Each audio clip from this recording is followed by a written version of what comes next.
ഗുരുർബ്രഹ്മാ ഗുരുർവിഷ്ണു ഗുരുർദേവോ മഹേശ്വരഃ ഗുരു സാക്ഷാത് പരം ബ്രഹ്മ തസ്മൈ ശ്രീ ഗുരവേ നമഃ. ഓം സദാശിവസമാരംഭാം ശങ്കരാചാര്യമധ്യമാം അസ്മദാചാര്യപര്യന്താം വന്ദേ ഗുരുപരമ്പരാം. ഓം. ഇവിടെ ലണ്ടൻ ഹിന്ദു ഐക്യവേദിയുടെ നിരന്തരമായ പ്രവർത്തനങ്ങളിൽ 2ാം വാർഷിക യോഗത്തിലാണ് നമ്മളൊക്കെ ഒത്തുകൂടിയിട്ടുള്ളത്. ഇതിൻ്റെ പ്രസക്തിയെക്കുറിച്ച്, പ്രാധാന്യത്തെക്കുറിച്ച് അല്പം ചില വാക്കുകൾ മാത്രം പറയാം. തുടർന്ന് നിങ്ങൾക്ക് എന്ത് സംശയം ഉണ്ടെങ്കിലും ചോദിക്കാം. ഇന്ന വിഷയമാകണമെന്നില്ല, എന്ത് വേണമെങ്കിലും ചോദിക്കാം. അറിയുന്നതാണെങ്കിൽ അവയ്ക്ക് മറുപടി പറയും. അറിയില്ലാച്ച സുഖം, അറിയില്ല പറയാൻ. ഇത്രയും നേരം വളരെ സന്തോഷവും ആഹ്ലാദവുമൊക്കെ ഉണ്ടാക്കുന്ന പല കാര്യപരിപാടികളാണ് ഇവിടെ നടന്നത്. അല്പസമയത്തേക്ക് നിങ്ങളുടെ മനസ്സിനെ ഒരു വിപരീത ദിശയിലേക്ക് നയിക്കാനാണ് ഉദ്ദേശിക്കുന്നത്. അതെന്താ? ഒരു വലിയൊരു യുദ്ധക്കളം മനസ്സിൽ കാണുക. ഒരു മഹായുദ്ധം നടന്നു കഴിഞ്ഞ വലിയൊരു യുദ്ധക്കളം. 64 കിലോമീറ്റർ നീളം, 64 കിലോമീറ്റർ വീതി. അത്രയും വലിയൊരു യുദ്ധക്കളം, 40ലധികം മൈലുകൾ നീളവും വീതിയുമുള്ളൊരു യുദ്ധക്കളം. അതിൽ ലക്ഷക്കണക്കിന് മനുഷ്യന്മാരുടെ ശരീരങ്ങൾ, ലക്ഷക്കണക്കിന് ആനകളുടെ, കുതിരകളുടെ ഒക്കെ ശവശരീരങ്ങൾ, തളം കെട്ടി കിടക്കുന്ന, അങ്ങേയറ്റം ദുർഗന്ധം പ്രസരിപ്പിക്കുന്ന രക്തത്തിൻ്റെ വലിയ ശേഖരങ്ങൾ. അതിൻ്റെ മധ്യത്തിൽ ശവശരീരങ്ങളിൽ നിന്ന് മാംസഭാഗങ്ങൾ കൊത്തിവലിക്കുന്ന കഴുകന്മാർ, കടിച്ചു കൊണ്ടുപോകുന്ന കുറുനരികൾ. ആ രംഗമൊന്ന് മനസ്സ് കാണും. അങ്ങനെയുള്ളൊരു മഹായുദ്ധഭൂമിയുടെ മധ്യത്തിൽ പരിപൂർണ ബോധത്തോടുകൂടി, ഒരല്പവും ബോധക്ഷയം സംഭവിക്കാതെ ഒരു മനുഷ്യൻ നീണ്ടു നിവർന്ന് കിടക്കുകയാണ്. അദ്ദേഹത്തിൻ്റെ ദേഹത്തിൽ അല്പം ചില പോറലുകൾ ഉണ്ടെന്നല്ലാതെ ഓർമ്മയ്ക്കൊരു കുഴപ്പമില്ല. ശരശയ്യയുടെ മുകളിൽ ഒന്ന് സങ്കല്പിക്കൂ ആ മനുഷ്യൻ്റെ കിടത്തത്തെ. അദ്ദേഹത്തിന് ഓർമ്മ നഷ്ടപ്പെട്ടിരുന്നെങ്കിൽ വലിയ കുഴപ്പമില്ല. പക്ഷേ പൂർണ്ണ പ്രജ്ഞയോടുകൂടിയാണ് ഈ മധ്യത്തിൽ. ഒരു നിമിഷം മനസ്സിൽ സങ്കല്പിക്കുക. ആരായിരുന്നു അത്? മറ്റാരുമല്ല, സർവശാസ്ത്രജ്ഞനായ ഭീഷ്മ പിതാമഹൻ. ഭീഷ്മരെ പോലെ ധർമ്മശാസ്ത്രത്തിൽ അറിവുള്ള ഒരാളെ ലോകം കണ്ടിട്ടില്ല. സർവശാസ്ത്രജ്ഞനാണ്.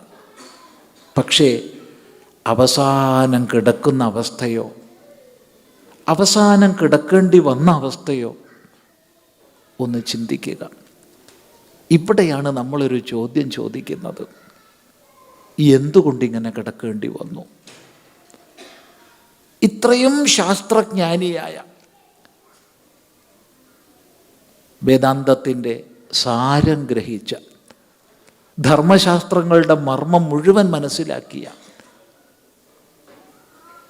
ഇന്നും ഭീഷ്മരുടെ ഉപദേശത്തെ അതിക്രമിക്കുന്ന ഒരു ഉപദേശ ഗ്രന്ഥം ധർമ്മശാസ്ത്രത്തിലില്ല. ഇക്കണോമിക്സ് എന്നോ അല്ലെങ്കിൽ പൊളിറ്റിക്കൽ സയൻസ് എന്നോ അല്ലെങ്കിൽ ഹ്യൂമൻ റിസോഴ്സ് മാനേജ്മെൻ്റ് എന്നോ ഏത് പേരിൽ നമ്മൾ വിളിച്ചാലും മഹാഭാരതത്തിൽ ഭീഷ്മർ നൽകിയ ഉപദേശത്തെ അതിക്രമിക്കുന്നൊരു ഉപദേശം ഇന്ന് വരെ ഉണ്ടായിട്ടില്ല. ഇതെല്ലാം അറിയുന്ന ഒരു മഹാൻ എന്താ ഇങ്ങനെ ശരശയ്യയിൽ കിടക്കേണ്ടി വന്നു? അതും ലക്ഷക്കണക്കിന് ശരീരങ്ങളുടെ മധ്യത്തിൽ. ഈ ചോദ്യം നമ്മൾ ചോദിക്കുക. അപ്പോഴാണ് നമ്മൾ കാണുന്നത് വലിയ രാജസദസ്സ്, കൗരവ സദസ്സ്. ആ സദസ്സിലേക്ക് ഒരു മാതൃരൂപിണിയെ, അതെ, നമ്മൾ സ്ത്രീകളെ കാണുന്നത് മാതൃഭാവത്തിലാണ്. അങ്ങനെയുള്ളൊരു യുവതിയെ വലിച്ചിഴച്ച് കൊണ്ടുവരികയാണ്. ദുര്യോധനൻ്റെ നിർദ്ദേശമനുസരിച്ച് ദുശാസനൻ പാഞ്ചാലിയുടെ വസ്ത്രം പിടിച്ചു വലിച്ചൂരുകയാണ്. അതെ, ആ പാഞ്ചാലി ഉച്ചത്തിൽ വിളിച്ചു കരഞ്ഞു, ആരുമില്ല ഇവിടെ. ഒരു സ്ത്രീയുടെ വസ്ത്രം രാജസദസ്സിൽ ബലപൂർവകം ഉരിഞ്ഞ് അഴിക്കുമ്പോൾ ഇത് നോക്കി കാണുന്നവരാണോ നിങ്ങളൊക്കെ? ഒരു കൈ തടുക്കാൻ ഇവിടെ ആരുമില്ലേ? വിളിച്ചു കരഞ്ഞു പാഞ്ചാലി. ഒരാളും ഉണ്ടായില്ല. നടുത്തളത്തിലേക്ക് ഇറങ്ങി വന്ന് അരുതിത് ചെയ്യാൻ എന്ന് പറഞ്ഞു വികർണൻ. പക്ഷേ വികർണൻ്റെ ശബ്ദം എങ്ങും ഉയർന്നില്ല. ആ സമയത്ത് വലിയ വലിയ അറിവുള്ളവരോരോരുത്തർ തല കുനിച്ചിരുന്നു. അക്കൂട്ടത്തിൽ കുനിഞ്ഞ തലയുമായി ഇരിക്കുകയായിരുന്നു ഭീഷ്മർ. നിർത്തവിടെ എന്ന് പറഞ്ഞ് നടുത്തളത്തിലേക്ക് ഇറങ്ങിയിരുന്നെങ്കിൽ ആ പാഞ്ചാലിയുടെ വസ്ത്രാക്ഷേപം നടക്കില്ലായിരുന്നു. ഒരു സ്ത്രീയുടെ വസ്ത്രം ഉരിയുന്ന സമയത്ത് ഉണ്ട ചോറിന് കൂറ് കാണിച്ചുകൊണ്ട് തല കുനിച്ചിരുന്നു ഭീഷ്മർ. എന്താ പരിണാമം? ശരശയ്യയിൽ കിടക്കേണ്ടി വന്നു. ഇതെന്തുകൊണ്ട് ഇപ്പം പറഞ്ഞു തുടങ്ങിയെന്ന് ചോദിച്ചാൽ, അന്ന് ഒരു സ്ത്രീയുടെ വസ്ത്രമാണ് ഉരിഞ്ഞതെങ്കിൽ ഇന്ന് മാതൃധർമ്മത്തിൻ്റെ വസ്ത്രാക്ഷേപം ഏതെല്ലാം തരത്തിൽ നടക്കുന്നു, എവിടെയെല്ലാം നടക്കുന്നു, എങ്ങനെയെല്ലാം നടക്കുന്നു. ഈ സനാതനധർമ്മത്തിൻ്റെ, മാതൃധർമ്മത്തിൻ്റെ വസ്ത്രാക്ഷേപം പല വിധത്തിൽ നടക്കുന്നത് കണ്ടിട്ടും ഒരു പ്രതികരണവുമില്ലാതെ ഭീഷ്മരെ പോലെ നമ്മൾ ഓരോരുത്തരും നമ്മുടെ തല താഴ്ത്തിയിരുന്നാൽ സംശയമൊന്നുമില്ല, ഈ എല്ലാവർക്കും ഒരുങ്ങി നിൽക്കുന്നുണ്ട് ശരശയ്യ. ഒരു സംശയം ഇതിലില്ല. ഒന്ന് മാത്രം പറയാം, ഭീഷ്മർ സ്വന്തം ഇഷ്ടത്തോടു കൂടിയാണ് ശരശയ്യയിൽ കിടന്നതെങ്കിൽ നമ്മളെ പലരും പിടിച്ച് കടത്തും.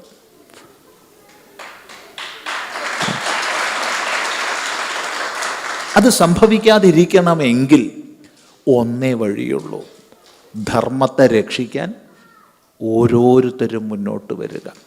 ധർമ്മം എന്ന് നമ്മൾ പറയുമ്പോൾ അത് റിലീജിയൻ അല്ല, മതം എന്നുള്ള അർത്ഥത്തിലല്ല ധർമ്മം. മതം എന്നുള്ളതിനേക്കാൾ എത്രയോ വലിയ അർത്ഥമാണ് ധർമ്മശബ്ദത്തിനുള്ളത്. ഹിന്ദു മതമല്ല, ഹിന്ദു ധർമ്മമാണ്, സനാതന ധർമ്മമാണ്, വൈദിക ധർമ്മമാണ്. ഈ ധർമ്മത്തിലേക്ക് ഇന്ന് ലോകം മുഴുവൻ പ്രതീക്ഷയോടുകൂടി ഉറ്റുനോക്കുന്നത് നമ്മൾ കാണുന്നുണ്ട്. ലോകം മുഴുവൻ. ഈ പറയുന്നത് വെറുതെ പറയുന്നൊരു വാക്കല്ല. ചിലപ്പോൾ നമ്മൾ കാണുന്ന ഭൂരിപക്ഷം ഈ ധർമ്മത്തിലേക്ക് ഉറ്റുനോക്കുന്നില്ലായിരിക്കാം. പക്ഷേ വിചാരശീലതയുള്ളൊരു ന്യൂനപക്ഷം, അതെ, ലോകത്തെ നയിച്ചിട്ടുള്ളത് ഈ ന്യൂനപക്ഷമാണല്ലോ. ക്രിയേറ്റീവ് മൈനോറിറ്റി എന്നൊക്കെ നമ്മൾ പറയുന്ന ക്രിയാത്മകമായ ന്യൂനപക്ഷമാണല്ലോ ലോകത്തെ എന്നും നയിച്ചിട്ടുള്ളത്. അങ്ങനെയുള്ളൊരു ന്യൂനപക്ഷം, ക്രിയാത്മക ന്യൂനപക്ഷം, സത്യത്തെ അന്വേഷിക്കുന്ന ഒരു ന്യൂനപക്ഷം ഇന്ന് ധർമ്മത്തിലേക്ക് ഉറ്റുനോക്കുന്നുണ്ട്. ഒരു സംശയവും ഈ പറയുന്നതിനില്ല. എന്തേ അങ്ങനെ ഉറ്റുനോക്കാൻ കാരണം? കാരണം മറ്റൊന്നല്ല, ഇന്ന് ലോകം അഭിമുഖീകരിക്കുന്ന പ്രതിസന്ധികൾ. അതെ, എത്ര പ്രകാരത്തിലുള്ള പ്രതിസന്ധികൾ. ഏതെങ്കിലും രണ്ട് ശാസ്ത്രജ്ഞന്മാർ അല്ലെങ്കിൽ രണ്ട് രാഷ്ട്ര നേതാക്കന്മാർ ഒത്തുകൂടി കഴിഞ്ഞാൽ അവരുടെ ചർച്ചയിലെ ആദ്യത്തെ വിഷയമായി തന്നെ പാരിസ്ഥിതിക പ്രശ്നങ്ങൾ വരുന്നു. പാരിസ്ഥിതിക പ്രശ്നങ്ങൾ എങ്ങനെ? സ്വാർത്ഥപരായണനായ മനുഷ്യൻ്റെ കയ്യിൽ സാങ്കേതിക വിദ്യ വന്ന സമയത്ത് ചൂഷണം ചൂഷണം ചൂഷണം എന്ന ഒറ്റ ഉപാധിയുമായി ചരിക്കുന്ന മനുഷ്യൻ ഇന്നത്തെ ഇക്കോസിസ്റ്റത്തെ തന്നെ, ഈ പരിസ്ഥിതിയെ മൊത്തം താറുമാറാക്കിക്കൊണ്ടിരിക്കുകയാണ്, നശിച്ചുകൊണ്ടിരിക്കുന്നു. എന്താണൊരു പരിഹാരമാർഗം? എന്താണൊരു പരിഹാരമാർഗം? ലോകം അന്വേഷിക്കുന്നുണ്ട്.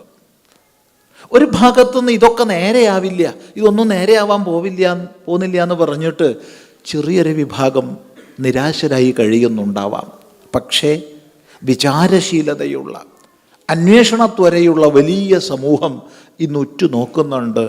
എന്താണ് ഈ ലോകം ഇന്ന് കഴിയുകയാണ്?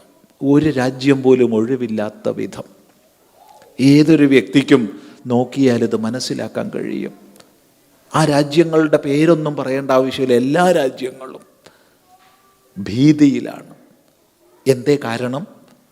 മതങ്ങൾ ഒഴുക്കി വിടുന്ന രക്തപ്പുഴകൾ. ജീവനോടെ കുട്ടികളെ കുഴിമാന്തി 1000 പേരെയൊക്കെ ഒന്നിച്ചിട്ടിട്ട് മണ്ണുകൊണ്ട് മൂടി അടയ്ക്കുന്ന രീതികൾ ലോകം ഇന്ന് കാണുന്നു. എന്താണ് ഈ ലോകത്തെ മുഴുവൻ ഒന്നായി സ്നേഹിക്കാനുള്ളൊരു ദർശനം? മാറ്റി സ്നേഹിക്കാനല്ല, മാറ്റാൻ സ്നേഹിക്കാനുമല്ല. അങ്ങനെയൊക്കെ സ്നേഹമാകാം. മാറ്റാൻ വേണ്ടി സ്നേഹിക്കാം, മാറ്റിയും സ്നേഹിക്കാം. എന്നാൽ മാറ്റാനും മാറ്റിയുമല്ലാതെ ഇന്നുള്ളതുപോലെ ലോകത്തെ സ്നേഹിക്കാൻ അതേതൊരു ദർശനമാണ് അതിനെ പഠിപ്പിക്കുന്നത്? ഈ ഒരു അന്വേഷണം ഇന്ന് ലോകത്തിൽ വളരുന്നുണ്ട്. സംശയമേതുമില്ലാതെ പറയട്ടെ, ഈ പറഞ്ഞ 3 അന്വേഷണങ്ങളും ഇന്ന് നീളുന്നത്, അവയുടെ ദൃഷ്ടി നീളുന്നത് ഭാരതീയ സംസ്കൃതിയിലേക്കാണ്. യാതൊന്നിനെ സനാതന ധർമ്മമെന്നോ ഹിന്ദു ധർമ്മമെന്നോ വൈദിക ധർമ്മമെന്നൊക്കെ പറയുന്നുവോ, ഈ ഒരു ധർമ്മത്തിലേക്ക്. ഈ സന്ദർഭത്തിലാണ് ഇത്തരം ഹിന്ദു ഐക്യവേദി പോലുള്ള പ്രസ്ഥാനങ്ങളുടെ പ്രസക്തിയും പ്രാധാന്യവും വരുന്നത്. നോക്കൂ, കാലം നിർണയിക്കാനാവാത്ത ഒരു വേദമന്ത്രത്തിലേക്ക് അല്പനേരം ശ്രദ്ധയാകർഷിക്കട്ടെ.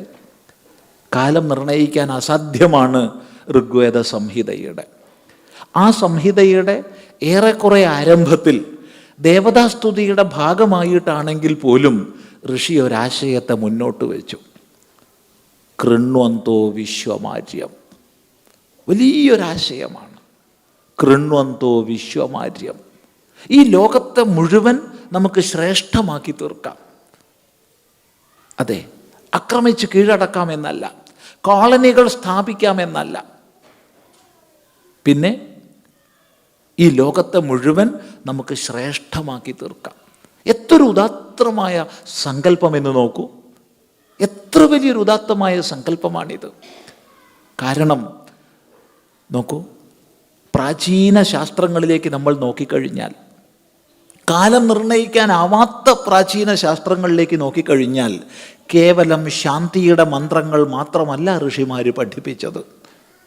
ഈ ഭൂമിയിലുള്ളവർക്ക് ശാന്തി ഉണ്ടാവട്ടെ, ഈ സൗരയൂഥത്തിലുള്ളവർക്ക് ശാന്തി ഉണ്ടാവട്ടെ, അന്യഗ്രഹങ്ങളിലും നക്ഷത്രങ്ങളിലും കഴിയുന്നവർക്ക് ശാന്തി ഉണ്ടാവട്ടെ എന്ന് സർവ്വലോകത്തിനും ശാന്തി ആശീർവദിച്ച അതേ ഋഷീശ്വരന്മാർ ഉഗ്രങ്ങളായ ആയുധങ്ങളെ നിർമ്മിക്കാനുള്ള മാർഗങ്ങളും പറഞ്ഞു തന്നിട്ടുണ്ട്.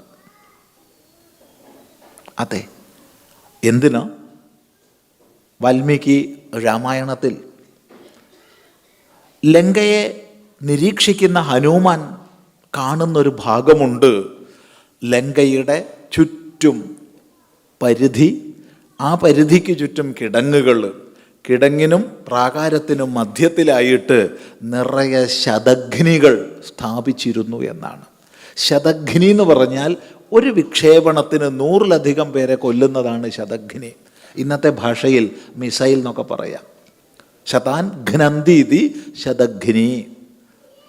100 കണക്കിന് പേരെ കൊല്ലാൻ ശക്തിയുള്ള മാരകമായ ആയുധമാണ് ശതഘ്നി. ഈ ശതഘ്നി ചുറ്റും വിന്യസിച്ചിരുന്നു. ഇനി ധനുർവേദത്തിലേക്ക് നമ്മൾ നോക്കുകയാണെങ്കിൽ ലോഹ സംസ്കരണത്തിൻ്റെ, മെറ്റലർജിയുടെ, യാനതന്ത്രത്തിൻ്റെയൊക്കെ സൂക്ഷ്മങ്ങളായ ഉപദേശങ്ങൾ നമുക്ക് കാണാൻ കഴിയും. യാനതന്ത്രത്തിൻ്റെ, വാഹന നിർമ്മാണത്തിൻ്റെ ഇത്രയ്ക്കധികം ഭൗതിക ജ്ഞാന സഞ്ചയമുണ്ടായിട്ടും ലോകത്തിൽ എത്ര രാജ്യങ്ങൾ വേണമെങ്കിൽ ആക്രമിച്ച് കീഴടക്കി കോളനി സ്ഥാപിക്കാൻ കഴിയുമായിരുന്നിട്ടും ഋഷീശ്വരന്മാർ പറഞ്ഞില്ല. അവർ പറഞ്ഞത് ഒന്ന് മാത്രം: ഈ ലോകത്തെ മുഴുവൻ നമുക്ക് ശ്രേഷ്ഠതയിലേക്ക് നയിക്കാം, നന്മയിലേക്ക് നയിക്കാം. അതാണല്ലോ ആ സംസ്കൃതിക്ക് ഭാരതം എന്ന് പേര് വന്നത്. എന്താ ഭാരതം? പാണിനീയ ധാതുപാഠത്തിൽ ഭാ ധാതുവിൻ്റെ അർത്ഥം പ്രകാശം എന്നാണ്. ഭാ ദീപ്തൗ, ദീപ്തി, പ്രകാശം. അപ്പോൾ ഭാരതം എന്ന് പറഞ്ഞാൽ പ്രകാശത്തിൽ രതി ചെയ്യുന്ന, പ്രകാശത്തിൽ രതി ചെയ്യിപ്പിക്കുന്ന, പ്രകാശത്തിൽ ആനന്ദിക്കുന്ന, പ്രകാശത്തിൽ ആനന്ദിപ്പിക്കുന്ന ഒരു സംസ്കൃതി, ഒരു രാഷ്ട്രം, അതിൻ്റെ പേരാണ് ഭാരതം. ഏതാ ഈ പ്രകാശം? ഇവിടെ വലിയ പ്രകാശമുണ്ട്. ഇവിടുന്ന് അങ്ങോട്ട് നോക്കുമ്പോൾ ഒന്നും കാണില്ല, ഒരു വസ്തുവും കാണില്ല, ഒരാളെയും കാണില്ല. വലിയ പ്രകാശമുണ്ട്. ഇങ്ങനത്തെ പ്രകാശമാണോ മനുഷ്യനെ ഉപദ്രവിക്കണ പ്രകാശം? അല്ലേ അല്ല. ഇതുവല്ല കലാപ്രകടനമൊക്കെ ആണെന്ന് വെച്ചാൽ അവിടുത്തെ ആരെയും കാണണ്ട, അവിടെ നിന്നുള്ളവർക്ക് ഇങ്ങോട്ട് കണ്ടാൽ മതി. പക്ഷേ പ്രഭാഷണമാകുമ്പോൾ ഇവിടുന്ന് അങ്ങോട്ടാണ് കാണേണ്ടത്. ഇങ്ങോട്ട് കണ്ടില്ലെങ്കിലും കുഴപ്പമില്ല. എൻ്റെ സംഘാടകർ ഒന്ന് ശ്രദ്ധിക്കുമെന്ന് വിചാരിക്കുന്നു.